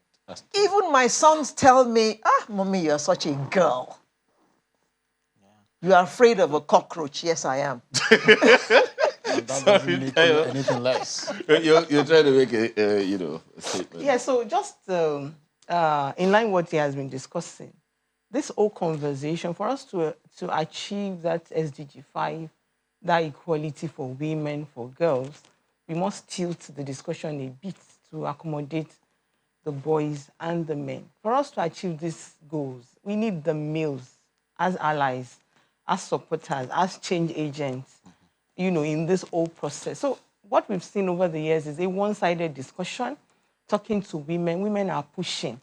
And just use this analogy, which I usually use, is like telling the rat to, hide, and the cat is not in any leash. So the rat is running. With time, the cat will catch up. So you find, we say, oh, don't allow boys to touch you. Don't go into a secret place with boys. Don't let them take advantage of you. But have we told boys also not to touch girls? Have we educated them? Are they aware that it's wrong to rape? Do they understand consent? So these are some of the conversations that have not been had, that a lot of people have shied away from. Let me ask you the same question. These gaps, what are they? Well, you can summarize them in one word. And it finds expression in so many areas.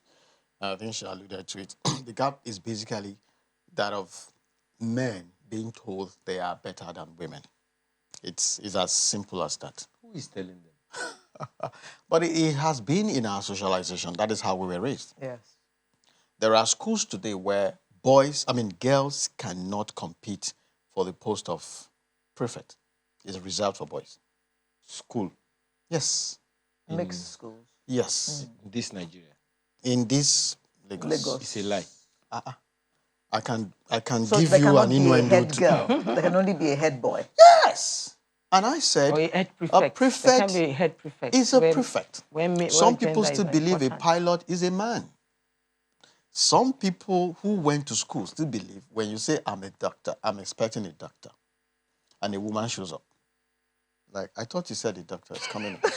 So she cannot be a Yes. Some people Really? still feel the word nurse is a feminine, connotes feminine. So if Ayo says, my doctor is my younger brother. My nurse is my younger brother. It's like, excuse me. Where's that coming from? A male Or nurse. a doctor, Mrs. Now, the word male nurse shouldn't exist. A nurse is a nurse. It's a nurse. So that's where we are. So it starts to find expression through you hire someone and the person is a journalist. The person is a reporter. You're sending the person to an assignment and say, oh no, she can't cover defense. Let's send Ayo. Who says she can't cover crime? Christian Amanpour to the rescue. Excuse me, you get it now. So, what do? Let her cover Ministry of Women Affairs. Fashion. Fashion and stuff. Yes, education. They should come to Channels Television and meet our crime reporter. Now you're talking. Despite the feats achieved by the likes of Amanpour and what's this, Clarissa Ward and the rest of them, they are not moved. To them, you are just a woman. And so when you're negotiating what you want to earn, like, what are you doing? Why should we pay you this much when you are just covering education? And you saw what happened, the US football team, the female football team, where they had to demand for equal pay with the male footballers, So this thing, it happens. And my question is... And in tennis, the women earn the same as the men now. Even though the men are saying, okay, we play 5 sets, but the women play only 3 sets. That's it. But sorry, the ticket is the same. The gate fee is the same. But the men are paying it. Well, the stadiums are fuller when the women are playing. As you well know. So you get it now. And the question I always ask is, this woman or this individual who she plays football and wins laurels, despite shedding blood 5 days a month, sometimes 7 days. We even found out that some people played football while they were pregnant without knowing, until they had to go for test and found out that you're 3 months pregnant and you have been playing football. So, like I said, it's easier for us to break down this narrative so that when you hear gender, it looks vague to so many people. But when you put up all of this construct and how they find expression, we can now decide to address them. And lastly, some men will rather allow their girls to stop schooling at a certain age. You know why? So that she can find a husband. And men don't like women who are too Yes. Who says? Socialization. But the men are changing now, aren't they? Well, yes. We lead. Are the men changing? Yes, we have some wins. But we can do a lot better. Because when we look at so why are we even talking about this at all? When you look at the numbers, crime, you find out that 80-85% of crime committed by men. Look at domestic violence, is the same number. Men. So in different areas, you have men at the center, not the victim. They are the ones perpetrating a lot of these things. And so when we continue to talk to your girls, talk to women, why don't we go to the foundation to start nipping it in the bud right from the roots? So are the men changing? Yes, a bit of awareness, but we need to do a lot more. But Dayo, we find that these days, a lot of women are breadwinners. Is this fact lost on the men who still believe that they are the bosses? Yes, like the socialization you talked about. Yes. Is almost sacrosanct. Once you give birth to a child who is male, is handed over the leadership of a home without any training, without taking him through any, there are no learning ropes. He's just a male. He's the leader of the home. And this has nothing to do with the financial contribution. Here, I'm the man of the house. Exactly. It has nothing to do with financial contribution. It's just the cultural beliefs and the socialization that the man is the head of the home. Now, what does it take to be the head of the home? So many things. So apart from being financially responsible, there is the emotional responsibility, which a lot of men are lacking. So how are you that emotional responsibility is a two-way street. He gives her, she gives him. Yes. So it's not just coming from him. It's not just coming from him, yes. But you find out a lot of times the men are not given that responsibility. They are not living up to it. Why is that? Again, it's the way. So let's go to parenting. How were these boys raised? Brought up. How were they brought up? Who brought them up? Unfortunately, the women. Why are we pushing this agenda as we lead? We're taking responsibility because, again, we are part of it. We are the cause of our own problems. We are not the cause, but we are part of the system that has produced this men. I will exonerate women to a large extent. I'm sorry, Dayo. I used to say this. In marriage, a man and woman are not equal. But outside of marriage, you are equal with a man. In marriage, there's a head. And it was designed even before marriage was created. So when you get into marriage, you get married, somebody has to lead. We lead. And so the man is leading. Okay. And with leadership comes a lot of But that's not to say that is the one, point. Just a minute. That's not to say that one is ahead of the other. Someone just has subordinate. to Yes. That conversation, that understanding needs to permeate. I agree with you. It has to. And that is what we try to do. Now, for a woman to submit to you, you have to be something towering. Not like Ayo's height. You have to have something in the That's head. not to say you're not tall enough, but go ahead. You have to present something. You have to lead. But the disconnect now is this guy was given responsibility for which he was not prepared for or trained for. And then the man who is supposed to provide the modeling that he in turn will imbibe and passed on, the man is a bloody drunkard who goes to that's where he leaves he closes from work, and that is where he bets. Stays there till 12 midnight and comes home drunk. He goes to bed. And the following morning he's out. Is there anybody that needs anything I can give to you? Daddy, none. That is if you even find him. And so that child accepts that this is the pattern.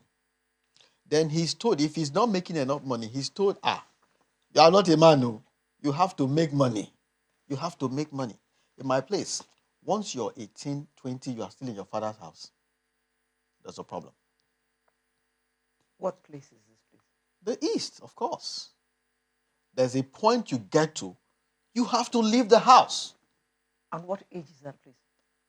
I'm telling you, 18. Yes. By 18, the average Igbo child should start. Suppose in ego.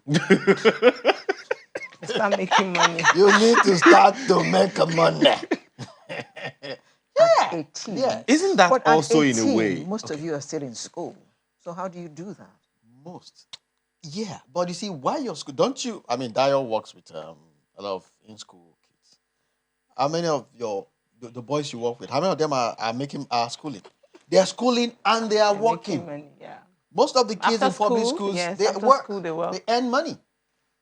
The boys who hawk foods and wares and the things we buy in traffic, they are in school. Isn't that putting pressure on the male gender? That is it, Ayo. Exactly. That is it. That's where we are talking now. That you see, when you don't have money, you feel less Of a man. It brings me to the next question that I want to ask you. What is society?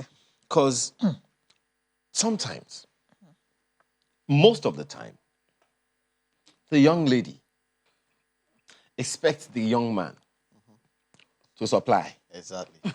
Which is also the program. So that programming. That is something that's a modern thing. Yes, Because when we were little, when we were in secondary school and we had boyfriends, you saved your 1 shilling, I saved my 1 shilling, and we went to the cinema. You were the modern old time. Today, as it was even then, there is a reason they called the man breadwinner. Because the man is the one that's supposed to go out and bring something, win the bread home. And the woman bakes it or for the bakes our woman. needs and prepares Okay, it. literally hands it over to the woman to take care of the children, as it would be. But that seems to have continued until now, where young ladies expect the boyfriend who is or is not working to get money anyhow, buy him Bone Cove and Bone Street. So, By her, thank you. Bone Cove, Bone Street. Is that what they call it? As I was saying, because I don't know what you're talking about. That's how they talk before. So, how does that help or harm this advocacy about the guy, the young man, His being, psyche. screwed right? Because if the pressure is on him to make money anyhow, it gives him a sense of authority. Of course. Yeah. Over this young lady. Yeah. Yeah. What do you think of that? And not only the authority, it's also that this pressure is some of the things that have pushed men into spaces they shouldn't be. So when we say, oh, there's a high rate of crime, yes, it's because of the pressure. So, I mean, like you said, and you said an 18-year-old boy should be making money. I don't totally agree because, yes, you should be responsible, but I don't think the burden of a home or a family should be placed on an 18-year-old. Yes, you are hawking, you're on the streets selling things. No, that shouldn't be where you are. I mean, schooling should be, university, earliest maybe 21, 22. So what happens to those years? That means this boy is going out, fending for the family. And you see, a lot of family... a man, yes, even before he's a man. As a boy. So a lot of boys have become men. That's where the issues are. Men in parentheses. Yes. Not necessarily. Not men in the right sense of it. Yeah. So the expectations are high. In fact, some homes, some boys they will wake them up to say, what is our next meal? And so when you have that kind of situation, this boy who has hasn't completed education, does not have any skills, and then this kind of boy, you say, oh, your younger ones have to eat, it goes out. Wow. So if, it goes out and does a lot of things. Yes, but the point that I want to make here now is, you're talking about a balance of understanding between the young lady and the young man. But in a situation where the young lady just says, I want this guy to give something to me. I just want to, quote unquote, forgive me, I don't know if this is right to say. Some just want to have the commitment of this guy and he should just be the one providing for them. Now, if that is happening and we still want a situation, that you described earlier where the young lady, the balance should be there. Doesn't this situation described just now make it difficult for that balance to be there when the demand is always coming from the female gender? So it makes it difficult, and I will tell you why it makes it difficult. It's not just about the girl demanding for bone straight hair or expecting some very, ridiculous, making ridiculous demands of the guy, but it is more of how are we raising our children. Women are raising slay queens, young girls who can't even afford to buy Richard cards, but are holding phones that are in millions. iPhones. And then, you hold something you can't service, the parents are aware. So these are and when we're talking, outside there are a lot of legs to this conversation, a lot of legs to this advocacy. When we move from boys, we move to girls. As we lead, the parents of the boys we talk to are agitating for us to start an academy for girls. They're the ones begging us, saying, please just start something for girls. When we move from girls, we move to parents. We move to school counselors. We move to teachers. These are different legs. Who are the parents who raise these girls, making these unrealistic demands, things their father or mother can't provide? You expect a young boy that is not even working to get it by all means. So there's a misalignment in our value systems. Sometimes the girls live a completely different life from the life they live at home. There's also that. So that's, yes. But at the end of the day, the buck stops at the table of the father of the house. If he has not been properly raised, the father as the guy leading, he's supposed to have a vision for the kind of homes he wants to, hand over to us to the society. I usually say that as a father, your children are a gift to society. You raise them and you push them into the society. If they're not properly raised, you push miscreants, bandits to society. Raise them well, you push assets to society. Now, if that guy who has given birth to girls and boys is an area father. He has just multiplied himself into 4. 2 area girls. 2 area boys.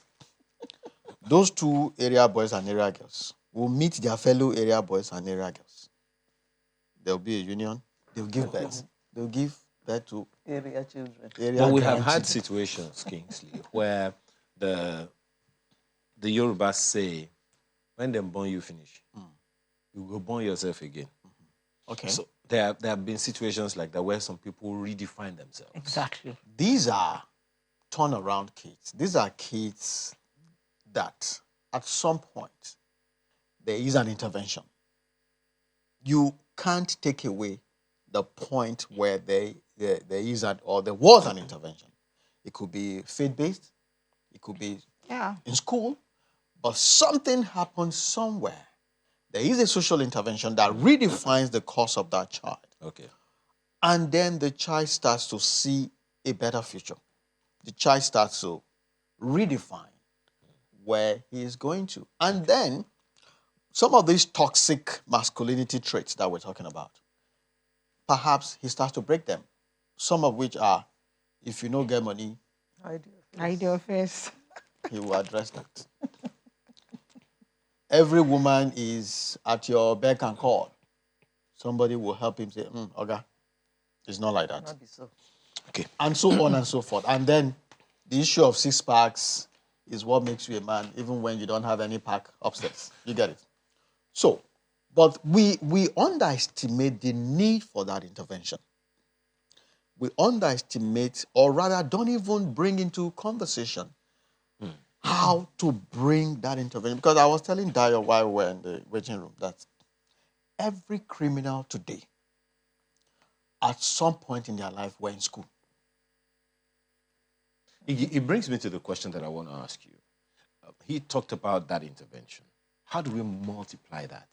How do we make that? Is it possible to make that a norm, this kind of intervention, where you just meet it and you just go with it. Because you talked about values. The number one thing we probably lost at some point, though legislated in the Constitution, are the norms, the morals in the society. They seem to be gone with the wind. So the intervention he talked about seem to be exceptions to what has become our norm. Yeah. How do we multiply these exceptions to become our norms again? Okay, so let me start with a story, taking a cue from where it stopped. When we're in the correctional center, we just completed an 8 weeks curriculum with the correctional center, Oregon. And we've done this in other correctional facilities, Isheri. You see, there is, we can multiply this intervention, but here is a story. A young boy is in that center, and he told us why he's in that center is because the father has insisted he must sell marijuana. The father trades the marijuana, is a street guy, and he said, unless you join me, I won't pay for your school fees, I won't feed you, and all of that. So this boy ran away from home, the usual raid, he got caught. But when we're doing the counseling, this was the story. At some point, he has met intervention. Now, this boy is there. What happens to him when he leaves? In 2019 also, we did over 30 schools in Lagos State, Education District 6, working with just boys. Now, these are, drops, just little drops, which if we can replicate. So we did that in just an education district, 30 schools. Imagine if we do for all education districts in Lagos State. Imagine if we extend it to Southwest, and then we graduate it that way. So there are interventions basically around social skills that we must start to do.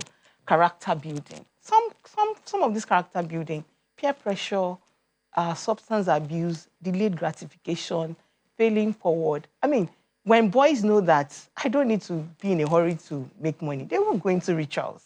But do they understand delayed gratification? Do they understand that they can fail? Do they have requisite emotional strength to bear challenges in the society? These are some of the things we teach. Supposing the state puts its entire weight behind this curriculum, now we have even increased it to 16 courses. We included social media, footprints of research because of things that are happening. I mean, if the state puts enough funds behind this intervention, yes, we can replicate it in various schools. And then not stopping at schools, like I told him. One of the engagements we had with Lagos State schools, the counselors called us and told us that this thing you are doing, it's good, fantastic, but have you thought about the parents? Each time these boys go back home, the parents act as a step-down transformer for some of these things we tell them. Have you also thought about extending this leg to parents? So the intervention does not even stop with the school. It must get to the home. The parents are ill-equipped. They don't understand parenting. Which is the question I was going to ask you. So you have told us that you work with boys and you work with girls. Yes. What about the parents who is working with them? Because most of these things, especially the social ones that he mentioned earlier, are put in these children's heads from home by their parents. You have a boy child, and from a young age you tell him, oh, boys don't sweep, boys don't cook, and stuff like that. Boys don't cry. Yes, boys don't cry. So they have over-bloated ideas about themselves, and they carry that into adulthood and behave that way to the women that they come across. Yeah. So who is talking to the parents? I think... Well, we lead. We also saw that gap, and we started running webinars for parents. Now, why are we running these webinars? To also get parents to the space. In fact, one of our online, so we have an online school too called We Lead Boys Academy. We also insist that parents attend these 2 weeks classes, parents are involved. So that as we are talking to the boys, they are listening to our conversation and they are involved. Because we can't talk to all parents, we also extended it by having external webinars. All this started during COVID. So we've not been able to do like a physical engagement with parents. But the schools where we have worked, the best to do in those schools where we have worked is to go back, engage the parents of the boys we've spoken to ensure that they are on the same space and do a kind of monitoring over maybe a period of months, years, to see that, okay, this intervention is working, what else can we do? So those are some of the things. You know, someone said, I don't know whether it's Socrates or he said, poverty is the mother of all crimes. And I add to this, poverty is the mother of all dysfunctional behaviors. And I can prove it. The bulk of the work is still government, still rests on the shoulder of government. There's little that NGOs can do. Now, the power that government wields that allows that kids to come into school, either primary or secondary. Now, when government wants to mandate things from you, when government wants to compel you to do things, they know how to go about it. You know? Is it tax? Is it, name it. But we have taken for granted the fact that most of the miscreants that we have in society today came from homes. It doesn't occur to us that the so-called banditry, somebody, a man and a woman gave birth to him. And at some point, he was in primary school. It could be primary one. Now, when this child comes into primary one, which is the funnel that allows government to influence these kids and then their homes, what do we do? So we allow them come through school, they're influenced by fellow potential miscreants, and then at some point, they drop off. And then they go to the underworld, and we lose them. So my recipe, my recommendation is, if the Ministry of Education and the Ministry of Youth and Social Welfare, if they can form a good synergy that develop designs and interventions such that we are not just teaching children academics, we are also equipping them with social skills and helping to deconstruct some of the toxic masculinity, thinking that they come with for boys. I was actually... And that way... Yeah, and my apologies. You speak to it. Perhaps just a second leg to that same conversation, because I was going to ask, and you may also want to speak to it later, how useful, functional the academic curriculum is. How welcoming, how engaging is that content, is the academic content for the young man or even the young lady? Because growing up, some of us hated maths. I won. And the number of people right now, in fact, what I was told when I was growing up is, if you don't know maths, you cannot succeed in this life. And you were afraid of failing in life. I was not only afraid, I cried. And there are people who still have that orientation now because they are wondering, how does Pythagoras' theorem help me affect my life? How affect my life? Okay. How does half base find X times height find X? How do you All those find things. X? When I never had a girlfriend. Now, quickly, let me just say this. Our curriculum, there's no problem with our curriculum. I can say that any day, anytime.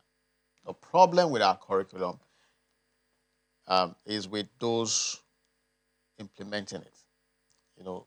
If you don't love children, whether you are in private or public school, you can't impact them. Simple. Let them bring curriculum from Finland for you. You can't do much.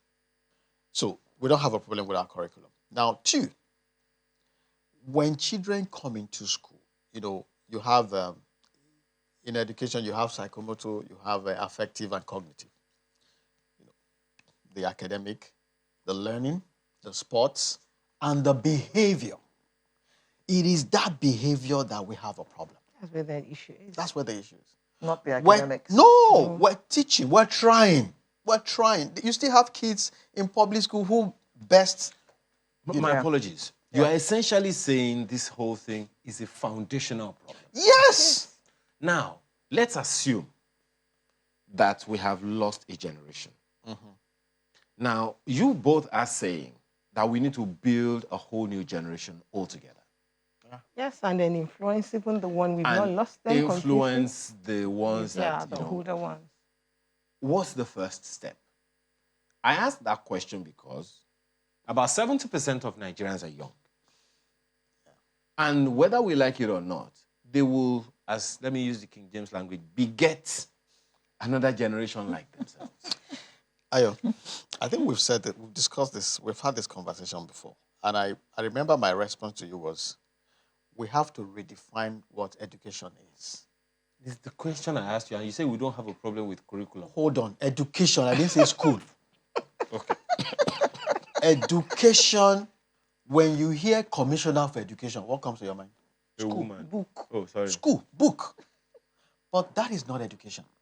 Okay. Let me ask. Let him tell you what education No, is. he will tell me. He will tell Okay. me. Let him wait first. Let him wait. I can always harass him. Okay. Even though I'm supposed to be hosting you now. Please try. Is there a way we can? Yes, sure.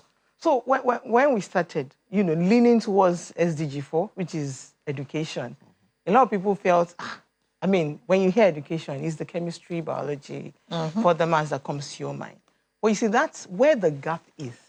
And that's where we stepped in, is the behavior, which is an essential part of education. So when we get our certificate, you see it on the certificate, they would applaud you for your academic performance, and they would also certify you that, you were well behaved. Yes, learning. There's nothing to train that behavior. But there is nothing. So that's where the issues are. So when you look at the whole curriculum, for academics, there is really nothing wrong with our curriculum. So, like you said, you ate maths. I don't think I was a fan of maths, but if you want to read your bank account today, you will do some calculations. That is just so, so do we need it? Yes. But you see where the issues are. There is nothing in the curriculum speaking to behavior. There is nothing. So I've listed down some courses now that we run. We run peer pressure, substance abuse. My apologies. Are there courses speaking to this? When I was in primary school, we had a subject, I don't know if you did, called moral instructions. Yes. We don't have it anymore. It's been changed to civic. Yeah. So we used to have social studies, moral instruction. We had civics. There's creative and cultural. But civics was more about your duty to your country. Citizen, yes, exactly. To your country. But there was moral instruction. The moral instruction that I went through was they essentially, teaching morals. We also had civics as a subject, different from moral instructions. Now, how functional would such a thing be? See, academics is still useful. How functional is that in the whole thing? Maybe some people need to understand why it is as important. It's very important, and it may not be under the name moral instruction, but this behavior education, this character education, like we call it, must come back to school as essential parts of the education, graded, managed, monitored. And there are so many legs to it, but it must return. And it must not just return to primary school, it must return to secondary school. Must also return to the university. Even if you lay the foundation, there must be courses also speaking, even in the university, to these behavioral issues, influencing young graduates to know that when they come out of school, this is how to behave. This is how to relate. That's how to raise your family. Okay. You wanted to expand academics beyond education. Say that education happens everywhere. School, home, church, outside. This is education going on. Ayo, we've been asking young people to go and register for the vote, isn't it? But they never, they didn't budge. And some people organized a concert, and INEC can no longer contain them. That was education. That was massive education. But somebody was talking, go and register. You're always doing BB Nigeria. Go and register. And a concert was organized. And a candidate popped up somewhere. And there's a massive, that's education. Tsunami. So we have to understand how to leverage and utilize other models that can educate people and achieve the change that we want. We are too fixated on the academic side of education. I was telling Diaries, while we're coming, that there's something Lagos State is doing. Sorry, I'm just trying to hear them. Now, in GSS 3, there's a high level of attrition. Attrition is drop-off. So GSS 3 into SS1, if you started school with 200 students, about 50 will drop off at GSS 3. The remaining 150, about 50 will drop off SS2 to SS3. So attrition is high.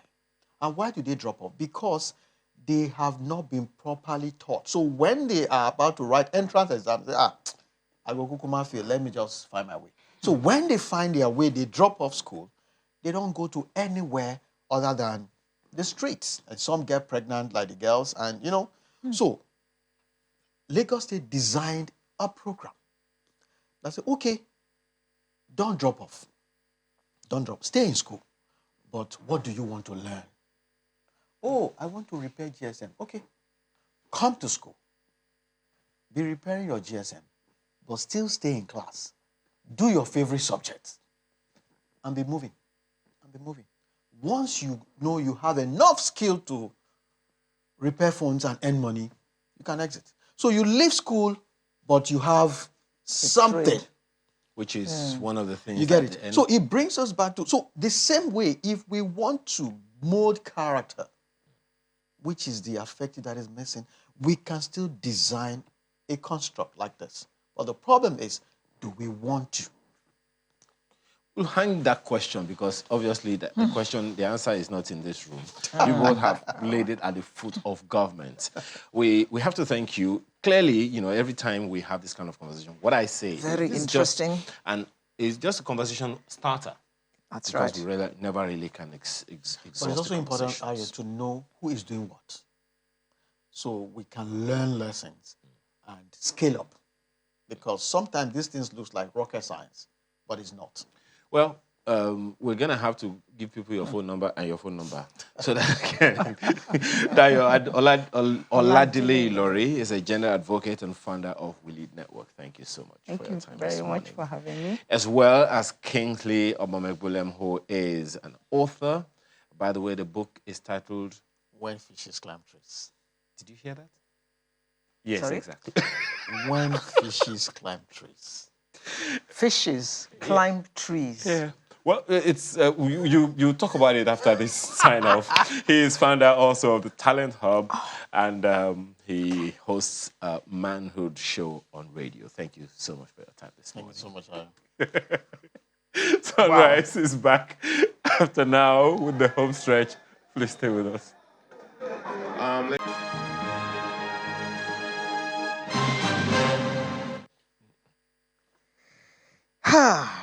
So, you still want to know what happened to that chicken? I want to know what happened after you collected the fried rice and chicken. Let's start from there. Larry J is our guest this morning. He's a comedian and actor and radio host. So what happened to you after eating that fried rice and chicken? Like they say, to God be the glory. Because some of us, we are nice, we are good, we are calm, we walk on the streets and people feel like, oh, we are very okay. But really and truly, it's because we have really died before and resurrect. Do you understand? You have died and resurrected. Yeah. So you died that day. Atikuri, yeah, just like that. And it's not Moto that jam us, it's our mothers that they beat our future badness in the past. They beat it in the past. Yeah. So we can't, there's no bad to be bad in the future again. That's the reason why you see people committing crime, is because they never died. They didn't die. That's why. When they were young, their mother did not say. They didn't see the gate of heaven. And they didn't see their mother with God negotiating on how your death row will go. I saw it. And then I came back to life. See me now. That's why you're asking me questions and I can answer you. I can't be a bad child again. That's why my only prayer... You have been all the bad that you were going to be. Yeah, so one of my only prayer, the prayer I don't like to pray is, God, let me reap everything. I don't want to reap everything I sow. all those, you see that thing, it's not a prayer. For some people, it's a cause. What we have done to our brain, we don't want any shy to do it to us. Yeah, I'm one of them. Let Omo do his own. Let him know. Let him not do what me have done. Let him just do his own. Let him do his own. Yeah. Okay, right. That prompts me now to ask you. So, all that thing you were saying there is true life story. Yes. Good. So, tell me some of the escapades you got into when you were young. It's not. Don't tell me the really, really bad ones. No. I will not spoil your market like that. No, there is no really good one like that either. Oh, they were all too bad. You can't tell anyone. No, some people can attest to it, do you understand? What happened to me is not something that happened to just me. It happened to plenty of us. Because even our uncle that is sitting beside you, he knows he can remember what happened to him at the point when his parents sent him a message, and before he got there, he lost the money. You know, or that he time, used the money to buy sweets. you don't even need to use it to buy sweets. You know, that time when you lose money, front you cannot go, back you cannot go. You are stuck in the middle. That's the first time as a child you be thinking of suicide. But your suicidal thought is not the normal one of, oh, let motor jam me. You have to look for something big, like, as I'm going and let aeroplane just come and jam somebody. Do you understand? Let Aeroplane. aeroplane. That's bigger than car. Motor. Yeah. If aeroplane comes, they will say, we are going power and they will say, let's forget that. But if it's motor, I know my mother, she can say, pẹ̀lẹ́, kí ló ṣe, motor, sorry. Where's the money that I say? Do you understand? That's the kind of mother I have. It's not like she like money. Even up till now, she still say, Larry, anytime you talk about me, just know that it's 50K. So that's why I don't like going for Did free. She always want you to be in comedy? No, she didn't want me to be a comedian until I gave her money. But she didn't like money. You said she didn't like money. She didn't like his love. She loved it. She didn't like it. You understand? So it's not. Is your mother watching? I hope she's not.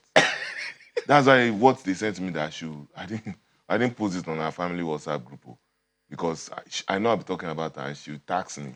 So, no, but somebody will be watching now, so they will tell her. They will call her now. He's called it. Are you watching your son? I'll tell her I've done it since. I appreciate it. No, but done it since. but wait. There'll be repeats tonight.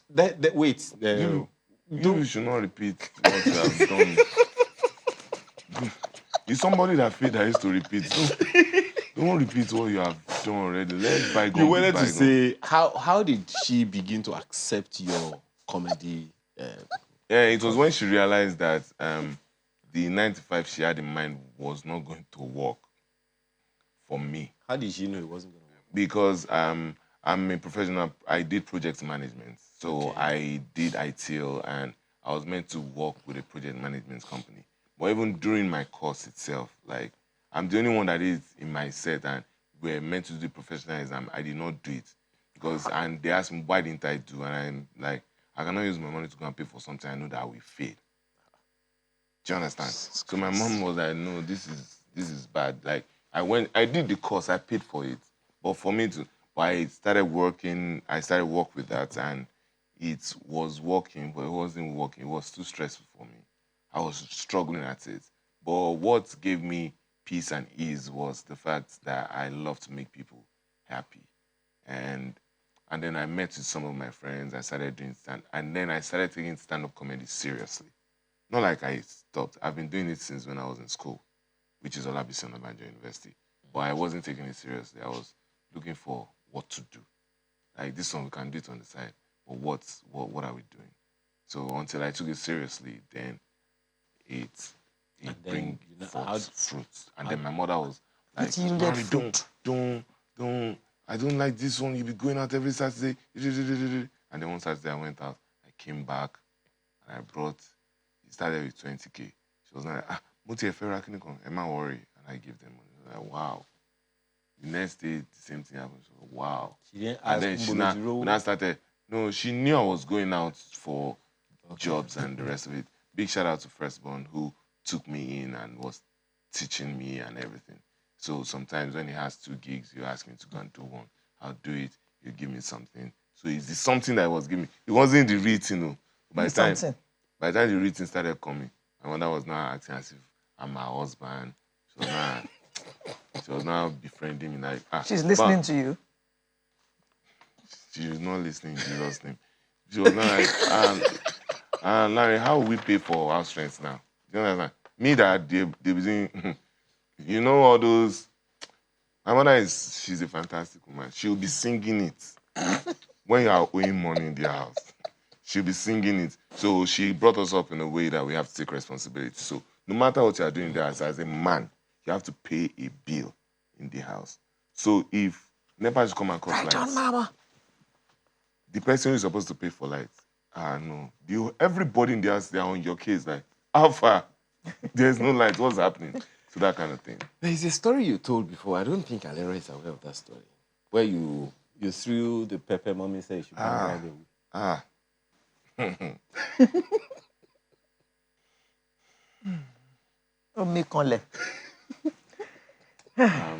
Like I said, sometimes we dedicate our life to God. So my mother have taken it plenty times. That's as I am. No matter the thing I'm going to heaven. Because I've been there too many times. I'm familiar with the area. Do you understand? That pepper was spicy. It was peppery. Because she sent me a message to, even now I'm remembering it's paining me. Because she sent me a message. It's paining you. Odum me gone. She sent me a message. She said I should go and grind pepper. She said I should not play ball on the road. That is for bad children. I didn't play. Ball is for bad children. The ball on the road, playing ball on the road is for bad children. Okay. It's people that don't know book that used to play ball on the road. So I didn't play. But our neighbor, Tunji, his own dad is the pastor. Tunji now say, let's go and play.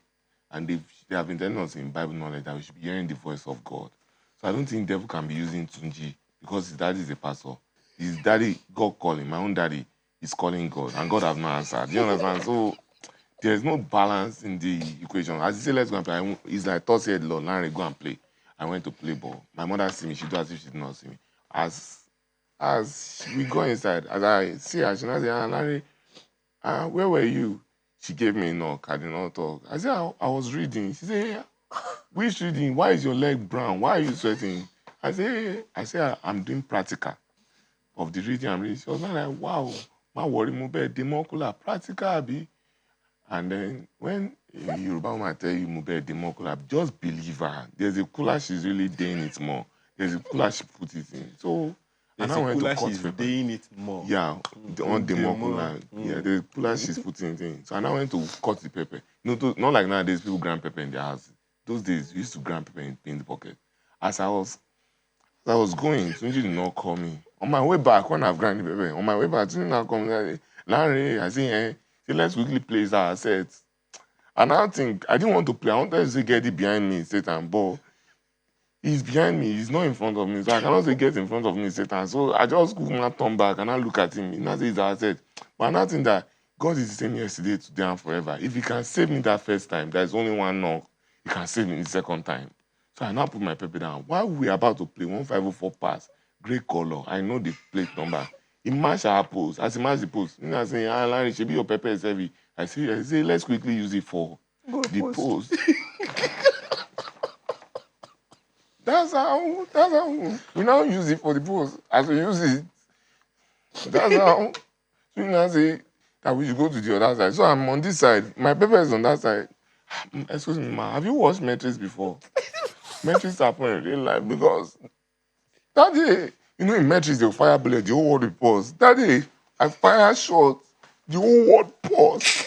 It was not my only ball that was going. I now run to catch up with the ball. But I didn't know it's not me that run. It's my spirit. My spirit was now with the ball. My spirit was now saying, Larry, I cannot save you. If this ball touch the pepper, you will die. You will die. As the ball touched the pepper go up. It was not coming down. It was not coming down in slow motion. For the first time in my life, 31 boys were talking. I did not hear anything. I was just hearing burial song. I hope I late you do. Because I know I've died already. I just carried the pepper. I used my hand to pack the pepper and stand inside the pocket.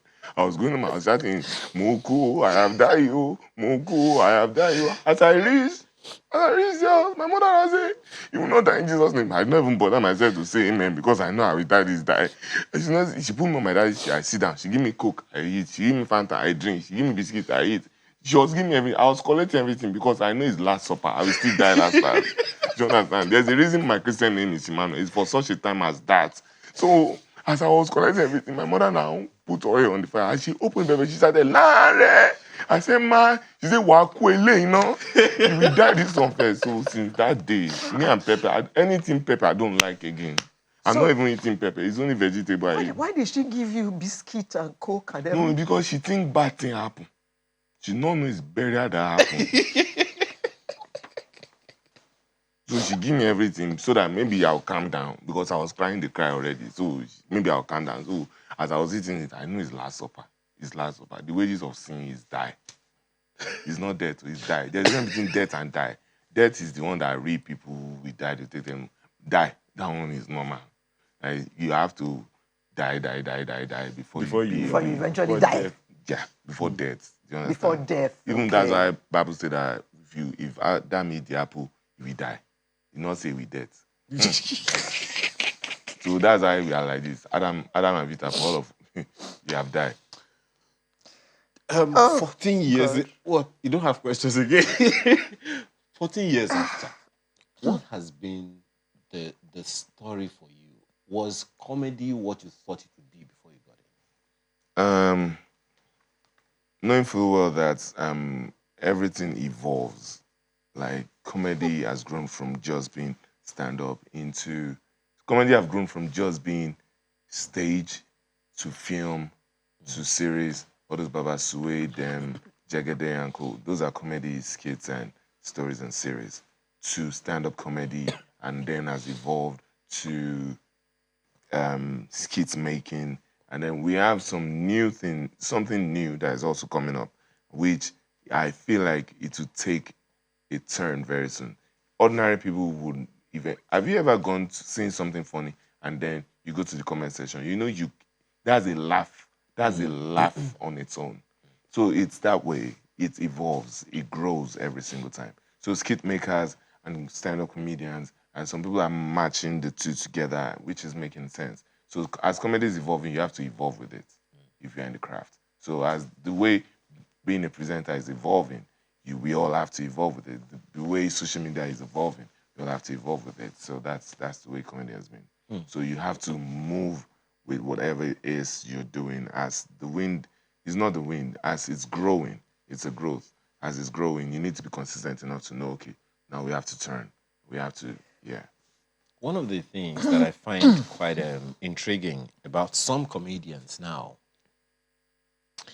is the level of intelligence and intellect that a sizable number of you have. And it only, in my head, compares with the Trevor Noahs of this world, the Kimmels of this world, all those, ones from the West. And some of you find a way to bring comedy into various segments of life. I'm just wondering, do you see an institutionalizing of comedy as these variants that you talk about evolve such a way that when this generation of comedians have all moved on, the institution is strong enough to bear whatever will come and will never see to the demise or erasure of the comedy industry as it is today? I would say it's very possible, and in comedies we have the likes of Alibaba, who is actually trying as much as possible to put structure to it. We have the likes of Basketball, who's actually showing Nigerian comedians and African comedians as a whole that there is more you can do than, like, you can decide to be on all genre of comedy and make sense out of it. That's why we have Basketball as a comedian. We have the same Basketball as a skit make, as not skit maker, like as he makes a dramatist. Yeah, As an actor. Yeah, as an actor, and he has a movie coming out very soon. And also, he's also a producer. He produces like other artists, like a musician. He did Asha's concerts recently, so it's Basketball that is involved in that. So he's pulling, is I don't want to use the word, he's sucking the juice out of comedy by bringing that together and make comedians see the fact that you can actually do this. This is something else you can do in the same line of entertainment. So people like Alibaba and Gordon's and ONG,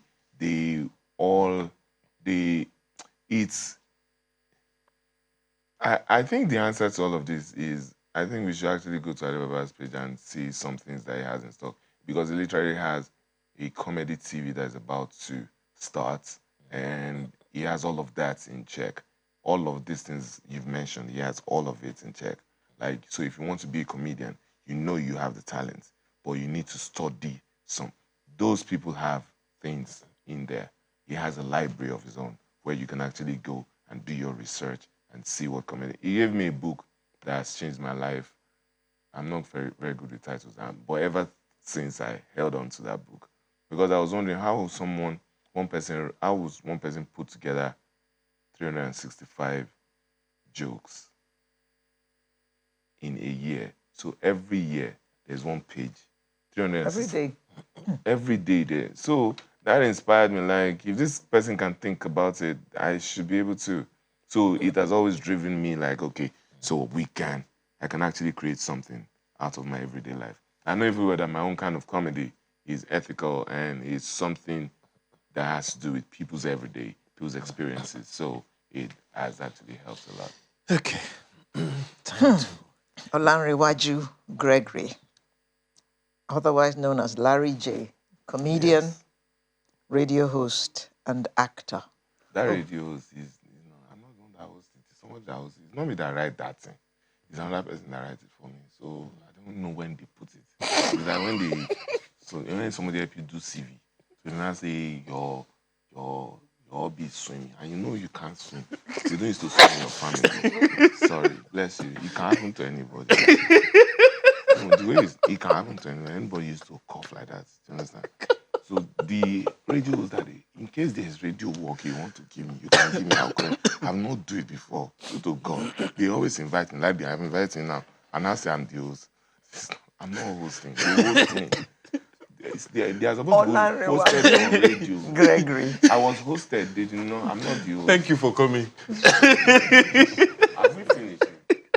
Yes. All of a sudden. That's been Sunrise today. Olanrewaju Gregory was our guest today as the artist of the week. Camera, show me. He's still here, but we have to close. So, in a minute, yes. Thank you very much, Olanrewaju Gregory, for coming. Thank you for having me. Oh, God, your poor mother. So, Olanrewaju Gregory brings to a close Sunrise for this day. My name is Alero. Wishing you a very happy week and a blessed week ahead. Bye-bye. I'm Maya Makinde. Have a wonderful rest of your weekend. Bye for now.